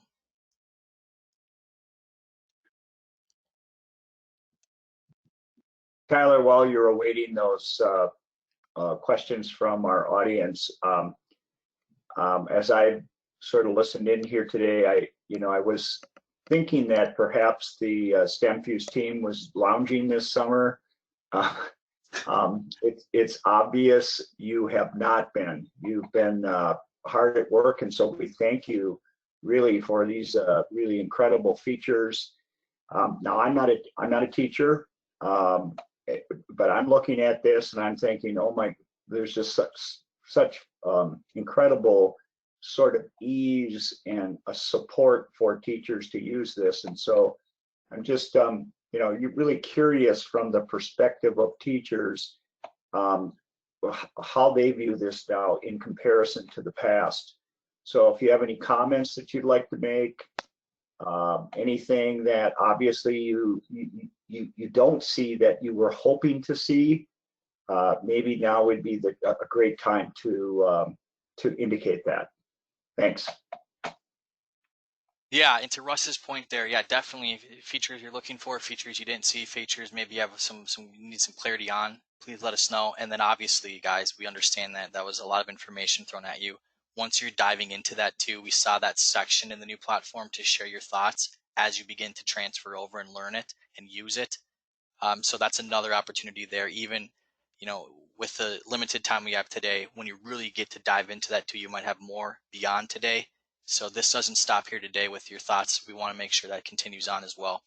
So Cindy sent in a thought here. She said, thank you. I like the new platform. It looks so clean and easy to use. Thank you, Cindy. That's exactly what we're going for there. Very simple to navigate, a little bit cleaner, a little bit easier, more engaging for both the teacher view and student view. As we wait here, just a few more minutes to see if anybody else sends in thoughts or questions on some of the features we covered. I'll just keep this up and we'll just wait here one more minute or so to see if anything else comes in.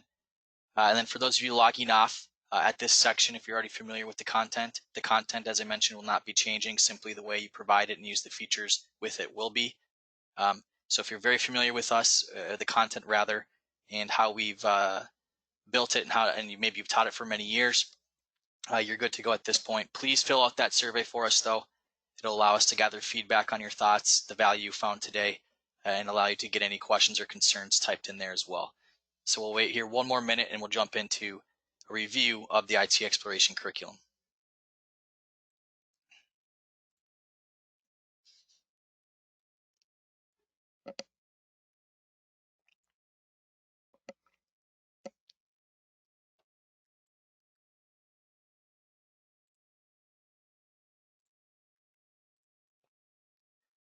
All right, folks, I do not see any other questions or comments coming in, so I'm going to go ahead and change gears here, and we're going to go back into the old Educate to dive into the content. So bear with me as we're going backwards here.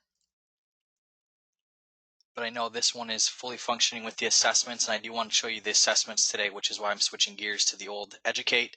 But don't focus on the features of the platform, just focus on the content and how I'm going to teach you and how to best plan for this based on the structure that you want to create a curriculum around, meaning maybe one unit or maybe a full year-long program. So we're going to talk about the different modules. We're going to talk about how to structure and create your curriculum and the schedule around that. And then we'll dive into some of the examples and how the content works and how the content is provided to the students. So as we dive in here to the IT exploration curriculum, as we saw on our current or the new version of Educate. It's broken into Module 0 with Modules 1 through 8 being different pathway or content-specific areas, 9 being an industry exam preparation unit, and then the last unit that we see here is sharing course feedback. So communicating with the developers, with everybody really that's leading today's call, myself, Gene, and Russ, giving your thoughts on the program, what you liked about it, what you would like to see added to it, helping us continue to make this a relevant and engaging curriculum that benefits you and your students. So we're going to review these in a little bit of detail today. And the first area I want to start with here is just Module 0. For those of you brand new to IT exploration, Module 0 contains a ton of information to help you get started. So that's the natural spot for us to get started with today. As we dive into Module 0, we're going to see a variety of different standard alignments, course guides, pacing guides here, technical requirements. I know there's a great question out there on what types of software and devices would this require to run. These technical requirements we'll take a look at. Will assist you with that and the planning resources you would need to do so. So I'll make sure I touch on that question. And then a variety of different course syllabus, introduction lesson plans, icebreaking activities, pre-test assessments, and then connection to some of the industry exams that we would align with or partly align with to build a fully functioning pathway to start teaching some of these different exams and industry certification alignments. So we're going to go through this entire unit together today really quickly. I'm going to focus on the key documents here that'll help you begin to plan around this. And then we're going to dive into the student-facing modules and get you really comfortable with how each module flows, how you can use grading resources and teacher's guides to simply facilitate this and let your students lead the learning, and then you be there to answer some questions, meaning you do not need to be an expert in IT. And really quickly, I'm going to back out. When I say be an expert in IT, look at how wide and ranging this program is, meaning we cover everything from office productivity, cybersecurity, computing services, game development and design, programming and software development, right? We're covering awesome, wide-ranging industries. Expecting you to be an expert in any one of these areas, let alone all of them, is very rare. So that's something that we've come up with and thought of as we developed this curriculum, meaning no experience really required for you as a teacher. The way we structure it, the resources you have access to allows you to help students as they get stuck or have questions throughout these individual modules. So back to Module 0, the first document we're going to start with is just the pacing guide. At a glance, this will show you the resources and the different modules. So the resources within a module and then how long a module will take. So we saw we had modules 1 through 8. Those are the student-facing modules for this particular program. Module 1, we will see all the lessons, activities, and assessments listed in order here. So these are all listed in which the students would be completing them with a time frame or time stamp next to each individual activity, totaling up to roughly 15 hours for Module 1. Module 2, focusing on digital media, so introducing things like designing a logo, color theory, a lot of graphic design and art. We've had a lot of in our game design and game development curriculum across the country, which teaches very similar things. A lot of even art teachers are finding value in this. So think about that for those of you that are administrators on this call, or you work with art teachers that are looking for potential digital learning opportunities. This digital media unit within ITX would be a perfect art unit, graphic design unit for students as they go through and learn how to do this development of logos using audio visual tools to create different marketing and file types to help create, in this case, they're designing a unique website for themselves, but learning a lot of cool tools here relating to graphic design and development. This is a 20-hour unit here. Same idea, the structure is broken down for you with the timestamp listed next to them. Module 3, moving into computing systems and IT services. So this is a little bit more on the hardware side of the computer, so learning what the different components of a computer, and then basic IT troubleshooting techniques. So kind of what you're used to teaching the outside or the components of a computer, and then how to troubleshoot those types of issues relating to computing systems. So that's a 15-hour module there. Networks and internet security, so learning more about cybersecurity in this particular unit. Same structure, 15 hours, each listed activity lesson plan with that timestamp there. Module 5, game design and development. Same idea, right? We see the lesson plans as they're listed. We see that timestamp or the module unit there. Introducing concepts of game development and design. I mentioned to you, we have a full series of programs relating to computer programming and game design, application development. Within those programs, a lot of ways to expand past this particular unit. And this unit, another great unit to be substituted here for art teachers. They can learn color theory, they can learn visual design within this unit as they can complete and design some original games within Module 5. Module 6 is actual teaching of like hard coding for your students. So teaching them, I believe we get into JavaScript, we get into HTML5 here. So learning some website programming, learning some application programming, and how those programs use text-based coding and programming, and how to develop an understanding there of communication with computers through coding itself. So really, really quick overview, but very important skills are developed here, especially when we're talking about programming, apps, website design, application development, other courses that STEMFuse offer that relate to high growing industries around application design and websites. This is a great introductory units for those types of industries. Module 7 here, data analytics, learning how to analyze big data, learning how industry uses big data now to shape a lot of decisions, and some of the softwares, tools, and skills that would correspond with that.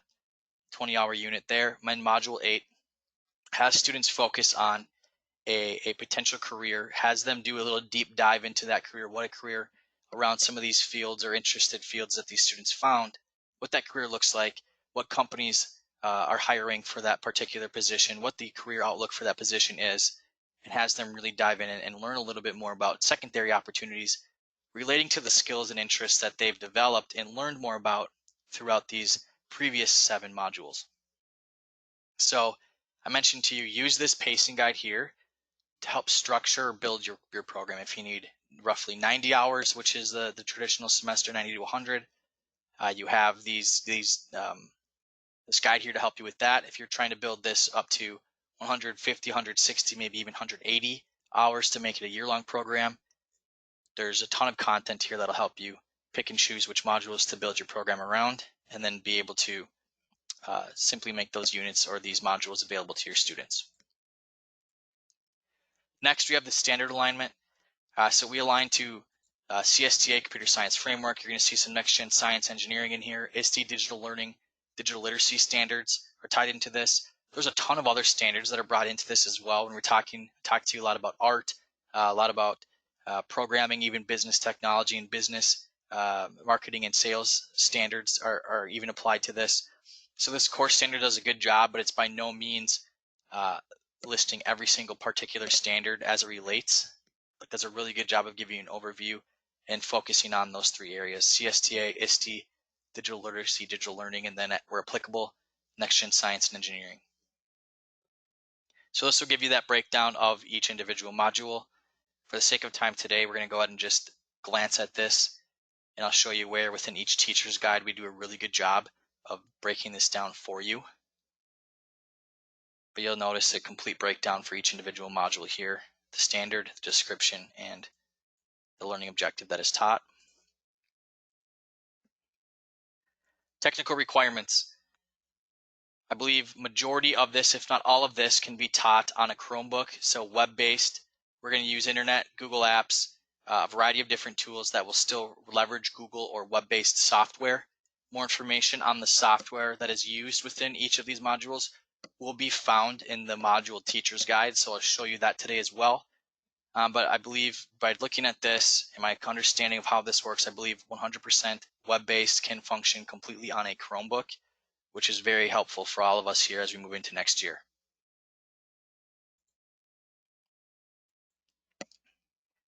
Then we get into the syllabus. You have a downloadable syllabus that you can download, print, hand out, or in today's version with distance or blended, you can just use the digital version and send this out to your students. In the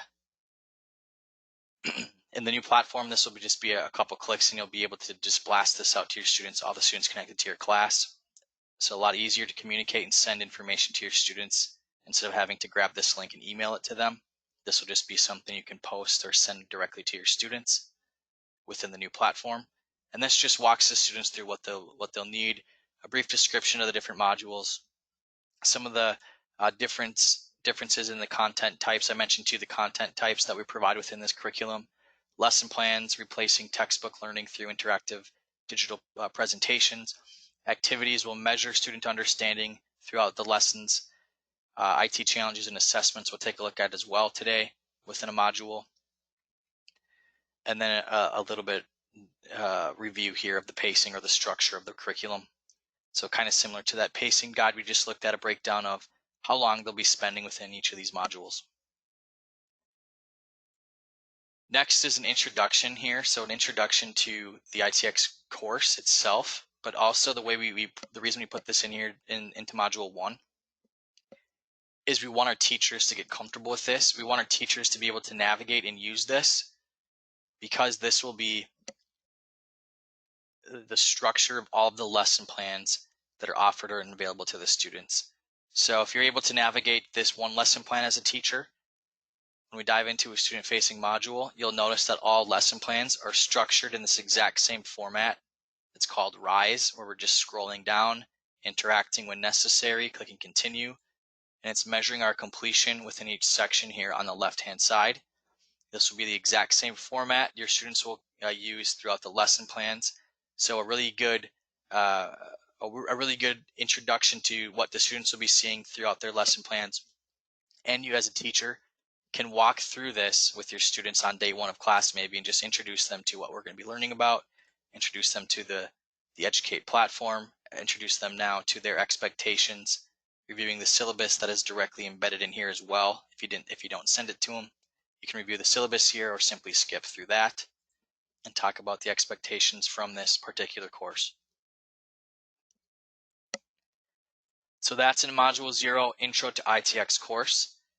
The goal there, once again, introducing the students to the course, the syllabus, the different units, but also getting you as a teacher comfortable to what your students will be navigating throughout each module. Then have an icebreaker activity. These are meant to be done in class, so I'm just going to skip that for now, but for those of you interested, there's some ice-breaking activities here that you can do in class on day 1 just to get the students more comfortable with each other.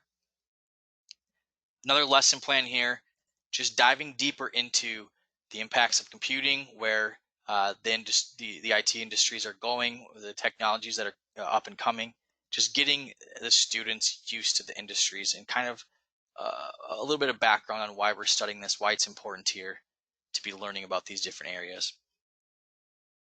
This can be definitely teacher-led as you begin class. Maybe you're using a Zoom tool or you're using GoToMeeting like we're doing today, and you can just walk through this with your students on that first day. It's this exact same navigation that we just saw. Scrolling down, interacting when necessary. There'll be some embedded videos or documents here. Here's a video that we'll be able to click on and watch. We can continue to scroll through, and as you notice, our progress bar is moving up. Another cool website here showing the timelines of different technologies throughout history. Fun little activity there, website resource there to spend some time looking at. For the sake of time, I'm just going to go ahead and skip through this.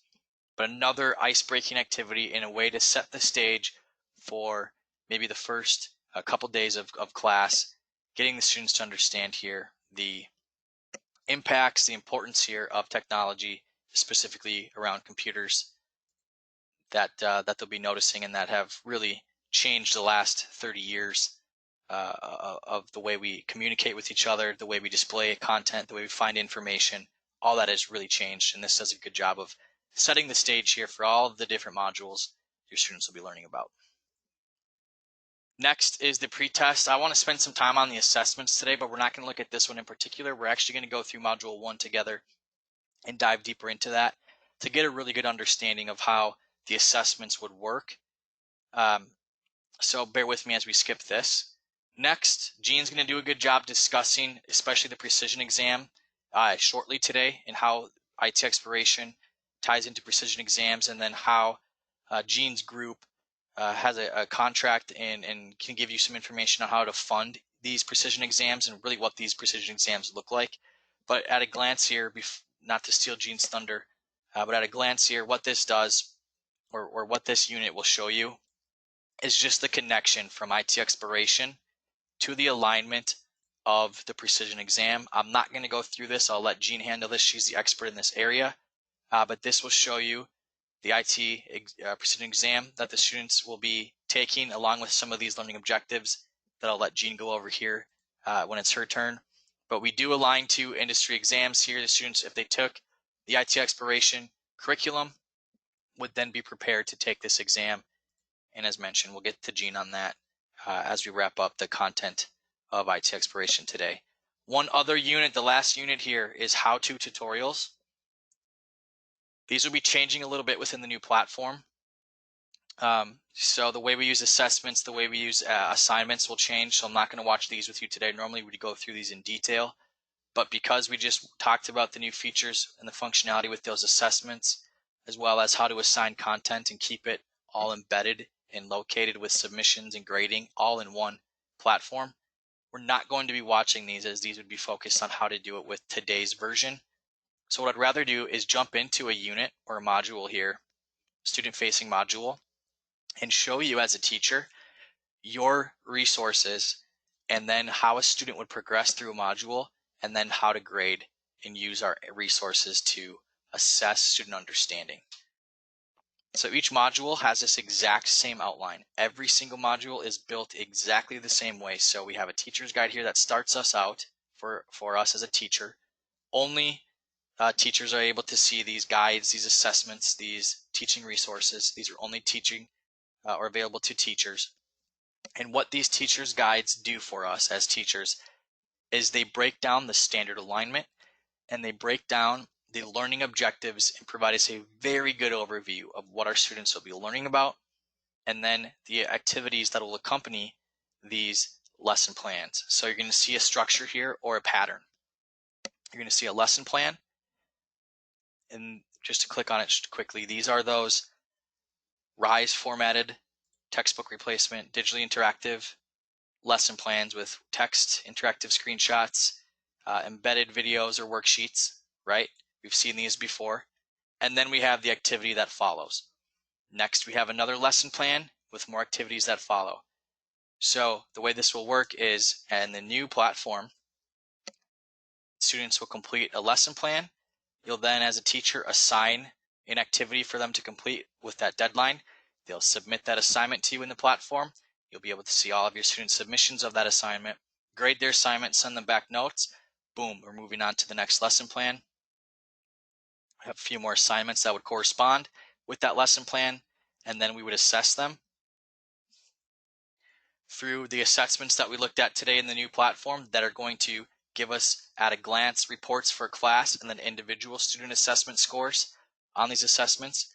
These assessments right here are meant to measure student understanding throughout the lesson plans and activities that they learned about. And then really, in my opinion, the most important assessment will be instead of the formative assessment that we're used to at the end of a unit where we measure student understanding from what they learned through multiple choice, short answer, true or false type questions, right? We're used to those. My opinion is these IT challenges, which I'll cover today too, are even more important to the students' understanding, as this is where they take their traditional assessment, but this is where they're actually going to use the skills and the software that we introduce them to and provide something original to you, create their own file using the tools that they've been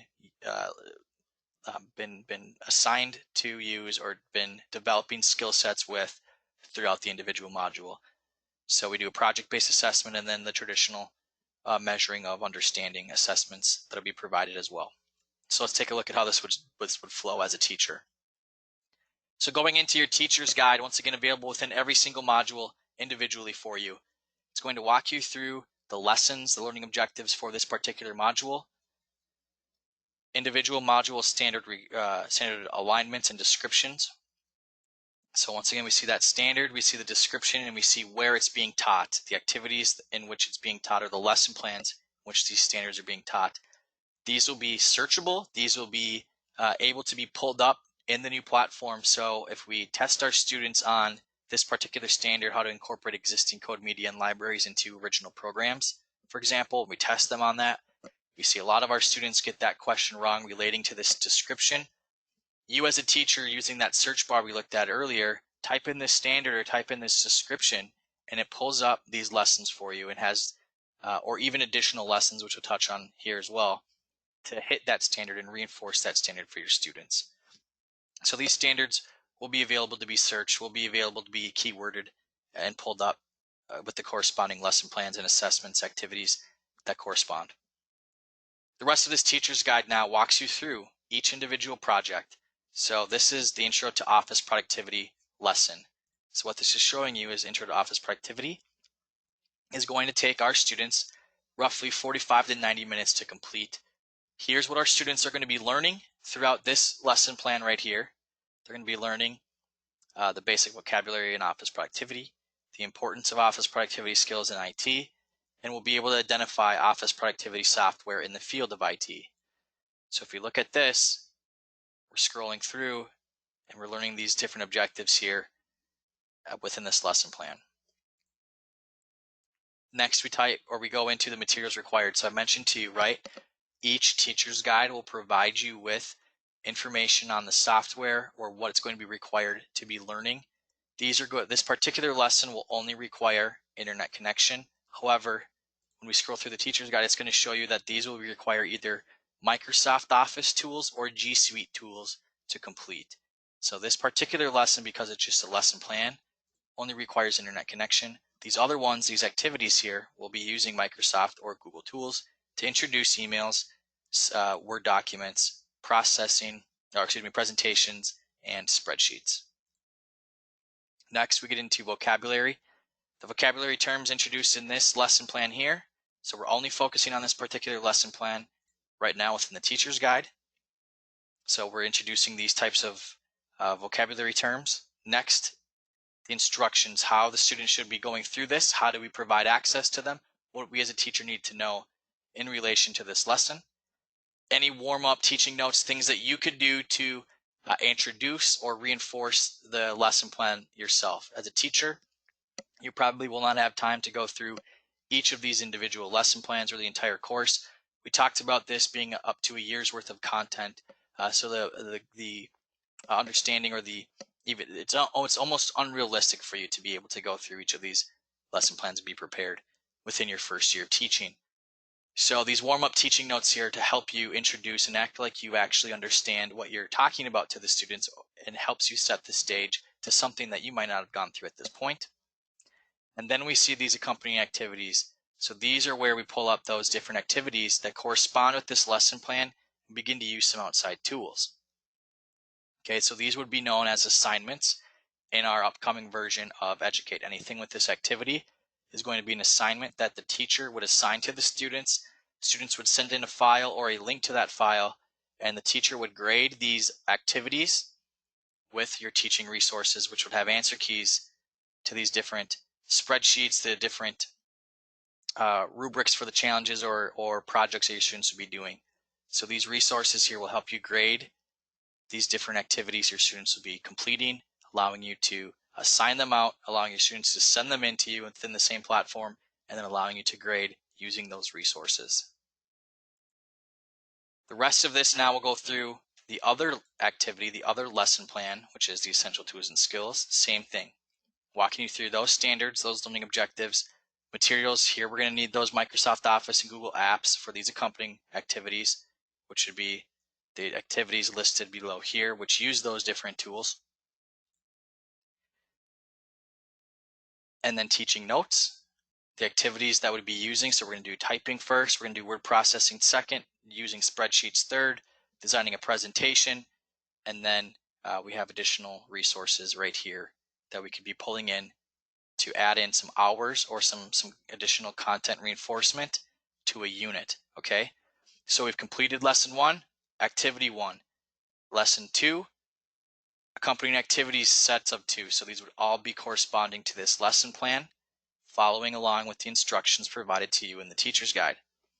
We then get to the IT challenge and end of unit assessment. So let's talk about that.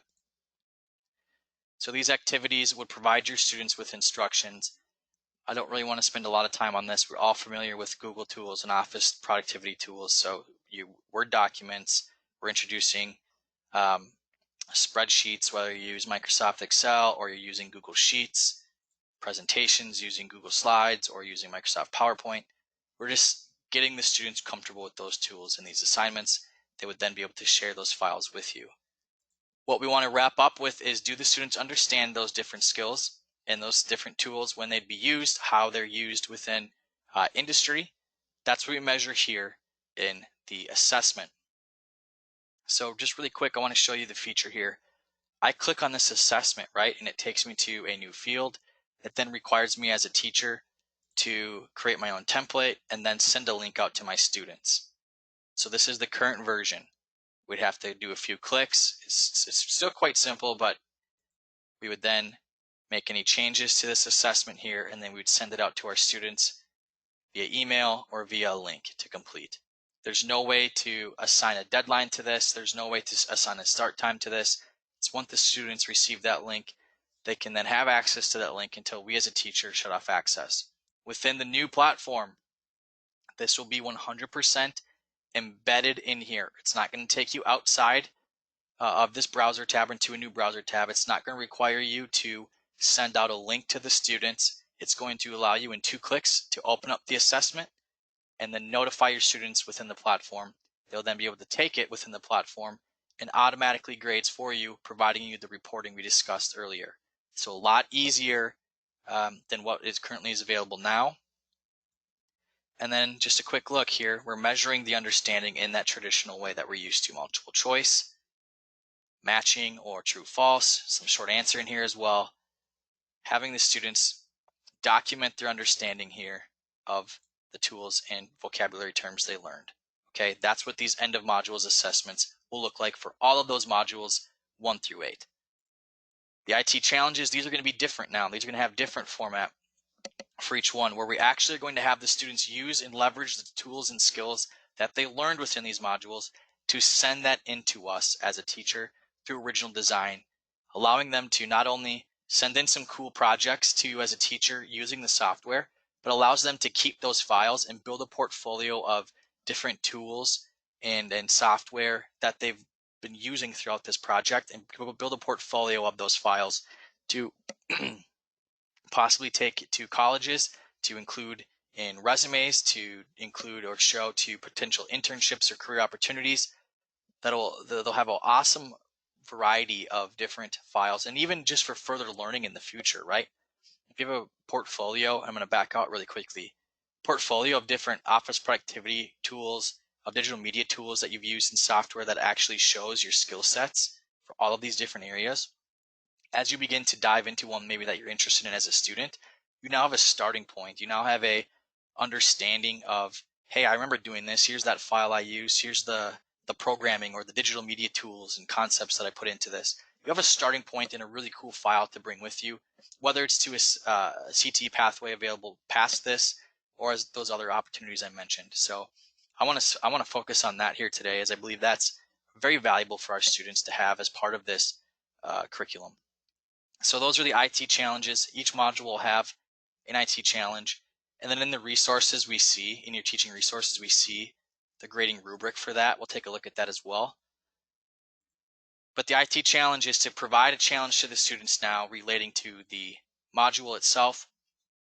This one's, obviously, we've been talking about this a lot now, but using those office productivity tools. So the students will be creating a final project with the rubric attached. We'll take a look at that, in which they're going to be researching a career in information technology and using office productivity tools to share information about it. So as we continue through this presentation here, we're going to see what those requirements are. They must use a Word document, whether that's Microsoft or Google, to write a 3 to 5 paragraph summary of that career. They must use a spreadsheet to visualize, to create a chart of some type the growth of that career choice in a formatted table or chart, as we mentioned, and then create a presentation on that career that they've selected, showing information about that career, including some of the information on the research they've done within their document. So they're going to create a research project on an IT career of their choice using 3 sets of office productivity tools. Here's how you as a teacher would be assessing that information using these grading rubrics here. We're going exceeds, meets, or does not meet expectations of the 3 different challenges that we're assigning to them. You're able to type in additional notes. This will all be self-contained in the new platform. So the notes will be sent to the students individually. They're able to receive their grading and how you graded their projects directly in the new platform that we're developing. So the students would walk away then with a research paper. They'd walk away with some type of understanding and a chart that would visually show through a spreadsheet the career growth, and then they'd walk away with some type of presentation here using PowerPoint, Google Slides on that career of their choice. So they're taking away some files. They're taking away what they've learned in this rather easy, probably very familiar unit for a lot of our students, but still taking away some files as they move on to the next unit. For the sake of time today, as I go into Module 2, we're just going to just review the structure. We're not going to dive into the content here in Module 2. Module 2, what do we see? We see that teacher's guide first. What does this teacher's guide do for us? Walks us through in detail what our students will be learning about, including the standards, objectives, vocabulary terms, and how we as teachers introduce these 2 lesson plans, and then assignments or activities for our students to do in between lesson plans. So we do lesson plan 1. The students would complete these assignments. You as teachers have these teaching resources to grade these assignments. Lesson 2, another additional activity here. Looks like only 1 additional activity following this particular lesson plan. End of unit assessment, end of module assessment here, and then your IT challenge, your project-based assessment using students' understanding of these digital media tools.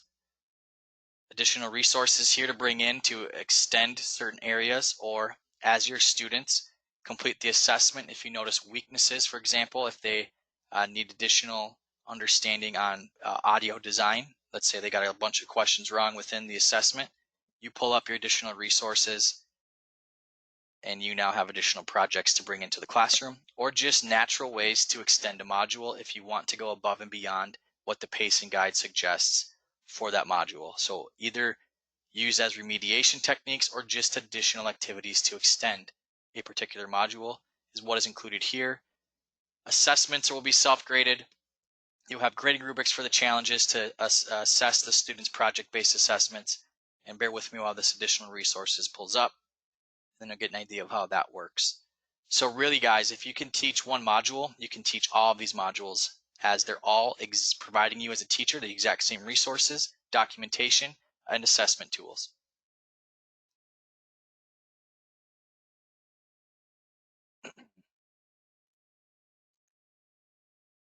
So let's try that one more time.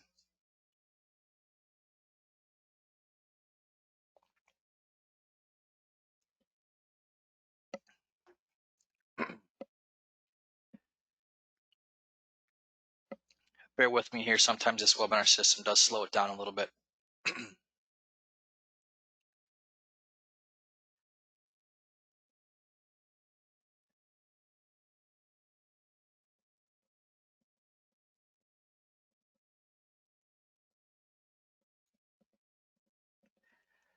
So as we're waiting to take a look at those additional resources, now would be a perfect time for you to send in any questions regarding the content that we reviewed, how you would questions you have around how you would structure this, how you would teach this.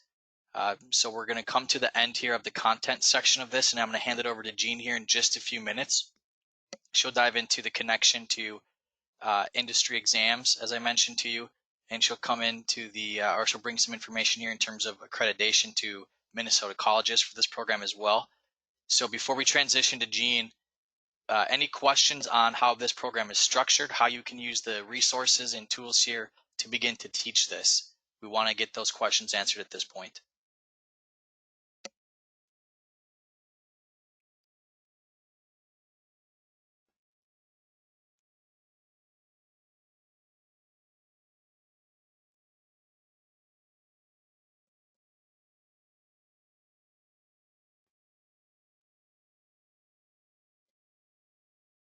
So it finally cooperated for me here. I don't see any questions yet, but I will wait another minute here to provide time for you guys to get your questions in here for the questions on the content and the structure of it.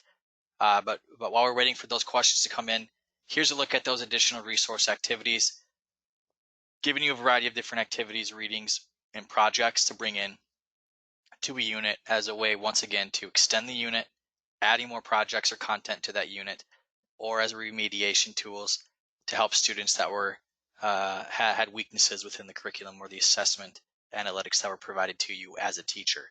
So we do have a lot more projects than what is initially paced and provided out to you within your additional resources.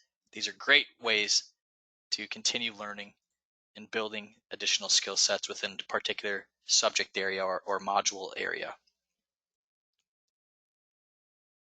So I'll wait one more minute here before I hand it over to Jean to dive into the accreditation and industry connections here to this program. I do not see any questions at this point, so just please get those in here in the next 30 seconds. Otherwise, we will make some time here today as we wrap up as well. So Jean, I do not see any questions. I am going to allow you to become the presenter here. Great, thank you, Tyler. And you've done a wonderful job in giving us so much information in a short period of time. I know we're going to need your monthly seminar so that we can keep diving into this little by little. So. Fantastic, Jean. Thank you for that. And I think, yep, there you go. I can see your screen. You're all set. All right, great. The first part that Tyler mentioned was I am a CTE Perkins coordinator for the state, and I work with Hennepin County, but I also work on a lot of the Min-State activities, and one of them I'm associated with, and I want to make sure all of you are aware of this, is our CTE Works Conference, which is November 3rd. You will also see in that ITX and STEMFuse will have part as exhibitors in this at this conference. It will be an online conference. I know this year is turning out to be a year where we're not going to be doing things the way we normally do them. We're going to be doing a lot more online. I think this curriculum, which is an exploratory curriculum, the ITX offers you so much possibilities. To learn more about how to use partners in IT, make sure you enroll in this conference. There will be a $50 registration fee. Now, let me tell you, I know for some of you, you won't be able to attend the whole thing. We are going to, as long as you are registered and you are a paid participant, you will be able to get the recordings, and you'll be able to go back and attend seminars that maybe you couldn't see because you had to teach class, or you had a different one you wanted to see and now you want to go back through. So this virtual conference will give you a little bit more flexibility in what you want to participate in, because you're going to always have the ability to go back and view a presentation that you didn't get to see when it was live. And as I say, one of the features partners of this is MNACTE and ACTE, the Association of Career and Tech. We will be presenting during that conference a pre-conference on the night before, where you'll have a chance to connect with your professional organizations also. So I truly hope you will go online, and you can see the website is up already, cteworksminnesota.org, and you can already register. Check with your Perkins director for your consortium, or your CTE director for your district. They have professional development funds, and more than likely will cover the $50 for you to register. And as I mentioned, you will see STEMFuse and ITX being featured during this conference in different locations, especially in the exhibitors area. So I highly recommend that to you. Also, giving you a little more CTE news, the CTE Vision Conference is November 30th through December 4th. Unfortunately, of course, it's going to be virtual. But again, the rates will be lower. Again, it's something that is sponsored by CTE and by Perkins. So funding for you to be able to attend this conference is available also. So I'm, again, very, very rich, inspiring speakers. A lot of information is available to you. There will be an exhibitors hall in both conferences where you'll be able to meet the different exhibitors, just like you would if you were there in person. You'll be able to make appointments with exhibitors to get more information as needed. So highly recommend both of those conferences to you and ask you to consider looking at them in detail. You can see here's the careertechvision.com. So you can, if you take those down, you'll be able to register for that conference also. There is a discount now if you're registering before the end of October. So Perkins funding does cover this. So talk with your CTE director in your districts, talk to your professional development teams. I know in many cases, there's a collaborative funds that schools use, so that they use both local funds and the Perkins funding and CTE funding to cover. So Jean, if I could just interrupt and go back to the November 3rd CTE conference. What's going to happen there, just so you know, is we have a half-hour workshop that we're going to be offering that is kind of organized through the IT Discovery Network. And it's really intended to provide audience members with resources, virtual resources, including IT exploration, but we have, you know, really beyond that, we have all kinds of partners that have, you know, gone full speed ahead into providing virtual resources for teachers. And we're going to be able to highlight some of those in the workshop session on that day that is from 10:45 to 11:15 a.m. So keep that in mind as a place where you can sort of get some additional resources as needed. And to follow up on that, all the centers of excellence in Minnesota are featured exhibitors and partners in this, and you will see their presence in exhibitor hall. So if you want more information about the Center of Excellence in IT or any one of the centers, you can get that information through the exhibitors hall. We think it's going to be an outstanding conference. We have great presentations, great speakers coming. The keynote speaker is particularly versed in automotive area, and we'll talk a lot about women in automotive. So I think you will find that it's a great conference, and if you have not attended in the past, it's a pretty low investment of $50. And as I say, look to your schools for paying that particular fee. So that would be my plug on CTE Works and Career Tech Vision. But then there's something else that came out this summer that I want to make sure you're aware of.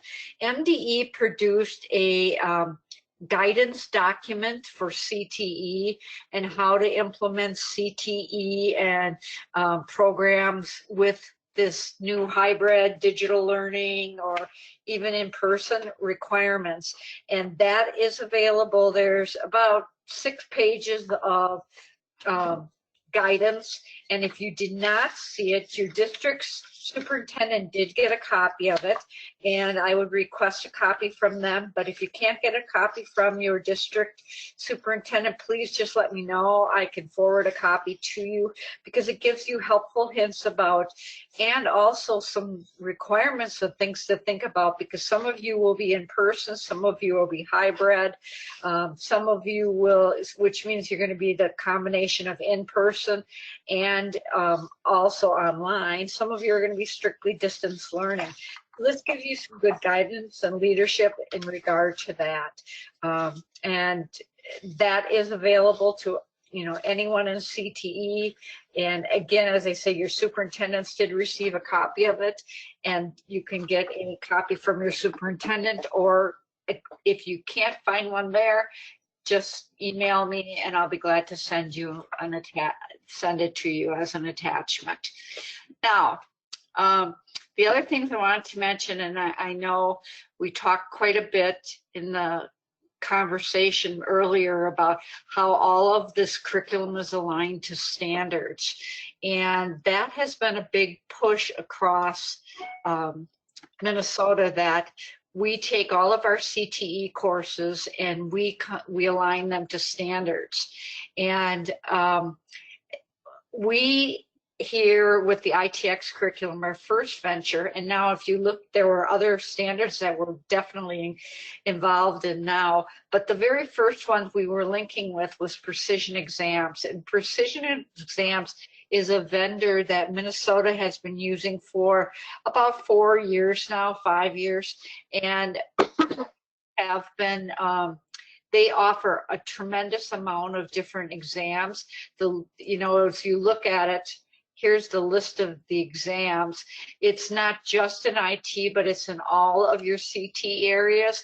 And there's also just 21st century success skills.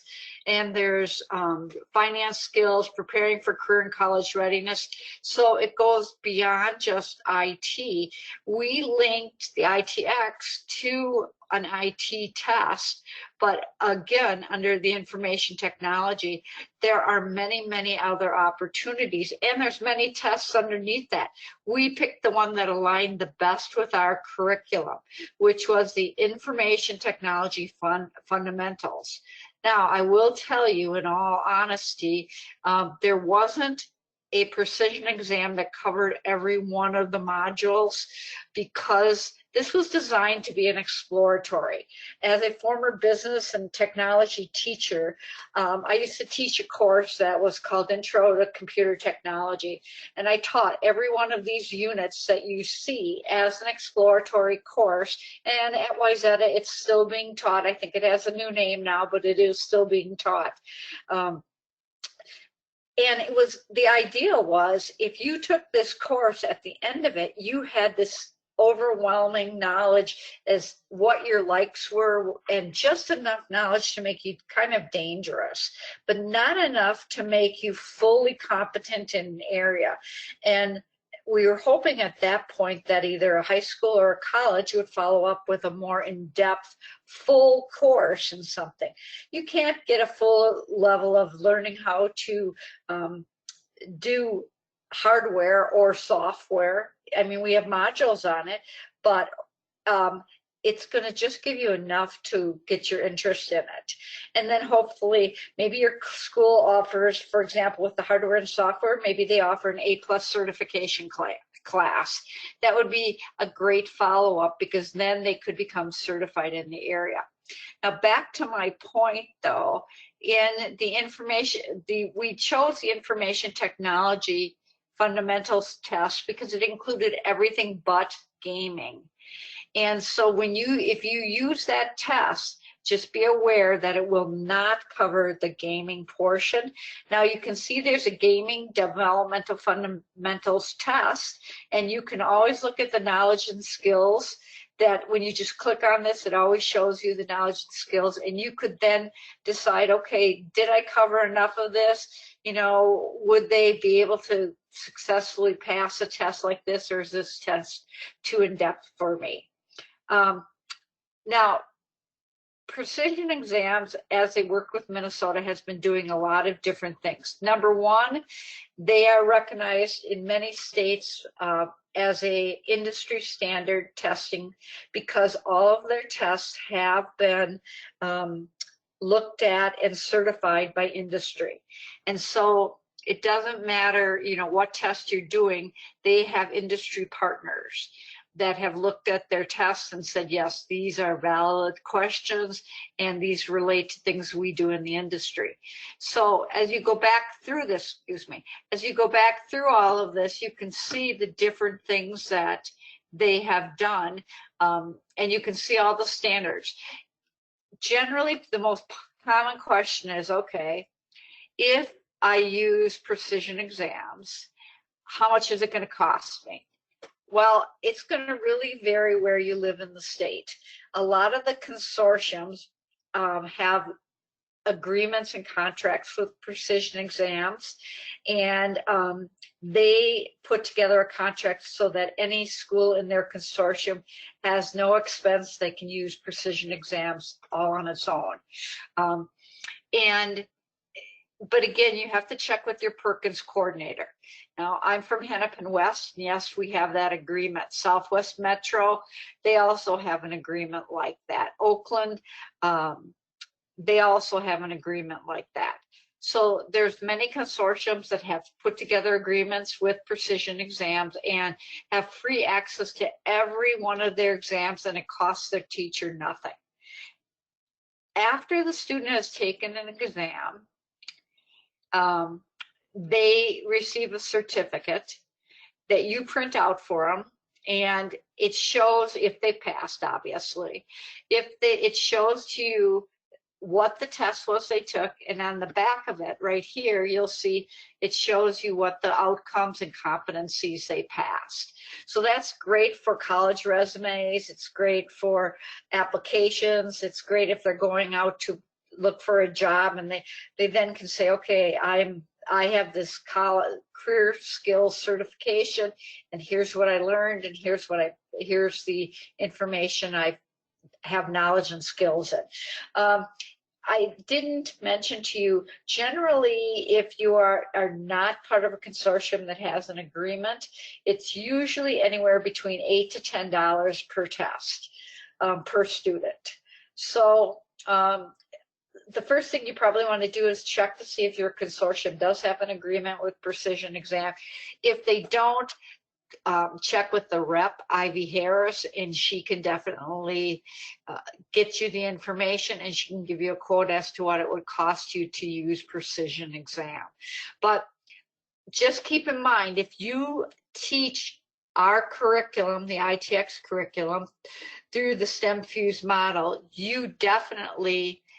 your students will definitely pass, and they will do a great job, and it will be a great thing for them to build their resume, college applications to go out on the job with. I've had students in other areas tell me that they've actually, when they can show that they've had training in areas, and they're on the job, they actually get a higher rate of pay. So the certification tests are really important for just that reason. The other thing is, my other area that I am involved in is the articulated college credit. There are 17 consortiums in the state of Minnesota. There are 26 total, and 17 out of the 26 are part of this website that I have up for you right now, CT Credit MN.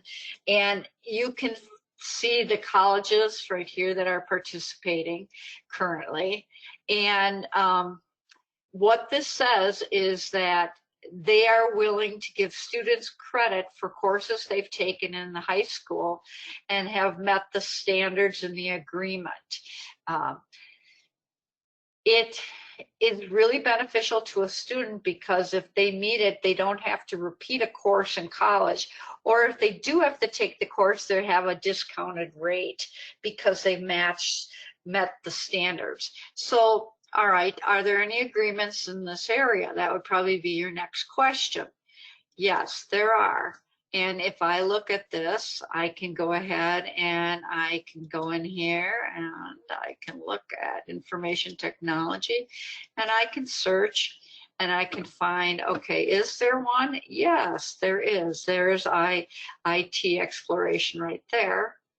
And this happens to be the one in my area I'm showing you right now. But right now we're articulated with Anoka-Ramsey Community College and MinWest, so Minnesota West Community and Technical College. And you can see that if they complete our course and they meet all the requirements of the agreement, they then could receive, after they take another class at one of these colleges, they must take one other class, but once they've completed one other class, they're going to get this particular class right here on their transcript, and it will have cost them nothing. Now, let's see how well this opens up for me. Okay, so this is what an agreement looks like. And it shows you, this is last year's agreement, which we and it's showing you the Anoka-Ramsey agreement and what the college course they would get credit for. And because Anoka-Ramsey has agreed to this course, but if you look at the course that they're agreeing to, it is a computer networking cybersecurity pathway that they're looking at. And so not every unit is essential, but they give you exactly what they want you to look at and what you definitely need to teach in order to get the credit.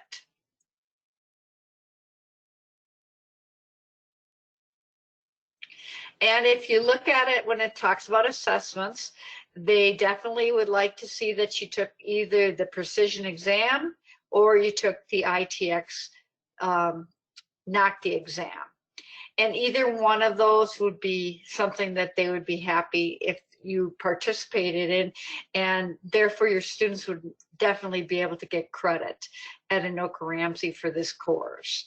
So this articulations, you know, when a student goes to the college and they're turning in their transcripts, all they generally have to do is show their articulation certificate and say that they did this. And then once they've completed that course, when they get their transcript for the courses they are taking, it automatically comes up on their transcript. So we are constantly working with other colleges right now to see if we can get more colleges that will accept things. Currently, we're looking at HTC's program to see how we can put together an agreement with HTC. So that's an ongoing thing.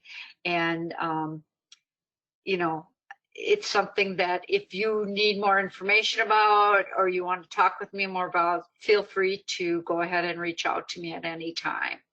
So I know I went over a lot of things. I went over conferences for you. I went over the precision exams for you, and now articulated college credit. You can always go on the CTE Credit MN website. You don't need to have an account. You're not going to be able to get into the backside without an account, but all of what I've showed you today is on the, it's just on the public side. What you can't see is you can't see students or student information because that's on a private side and only available to teachers to see their own students. And that's why we have a data privacy agreement. And there are videos throughout for the help desk too, to show you how to log in, how to get a class logged in, etc. And as I say, if you want to see the colleges, look there. We also have a list of all the resources, and you'll see Minnesota IT Center of Excellence is listed here as a resource for career and information. So we all work together on all these different things, and there's a lot of good resources just on this website for you to look at. So that's about all I have, and I can either pass it back to you, Tyler, or I can pass it to you, Russ, to close us out. Thank you, Jean, for all that great information. Everybody, before we jump in and wrap things up here, any questions for Jean on the conferences she mentioned, the alignment to those precision exams, or the accreditation we just went over? Now would be the time to ask questions there. So I'll just we'll stay on here for one more minute before we wrap up to see what types of questions you guys have for Jean. Once again, you can send that in through that questions panel in the chat box. Just type in your question there, and I'll facilitate those to Jean regarding what she just covered there. So please get those into us. We'll wait a minute here to see what comes in. And just a quick comment. Want to just thank everyone for participating today. And when you exit and you fill out your questionnaire, which is brief, I believe, Tyler, one of the questions sort of gets at, do you intend to use this sort of immediately, or at least it gets us a sense of how immediate your support needs might be, so that we can support you and be available to you as you get started. Some of you might be exploring to, you know, consider this for the future. So at whatever stage you're ready to become a partner, we're ready to support you.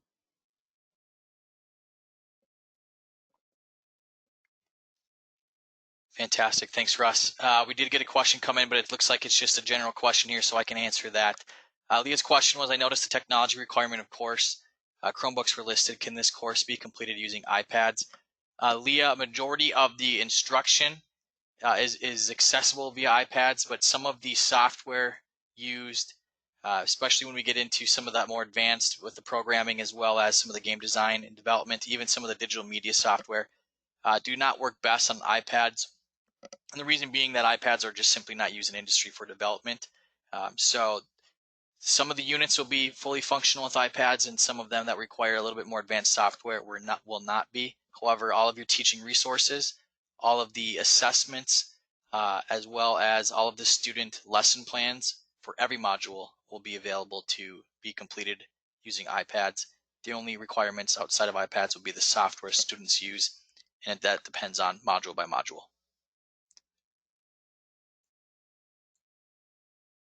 Any other questions here, folks, as we wrap up?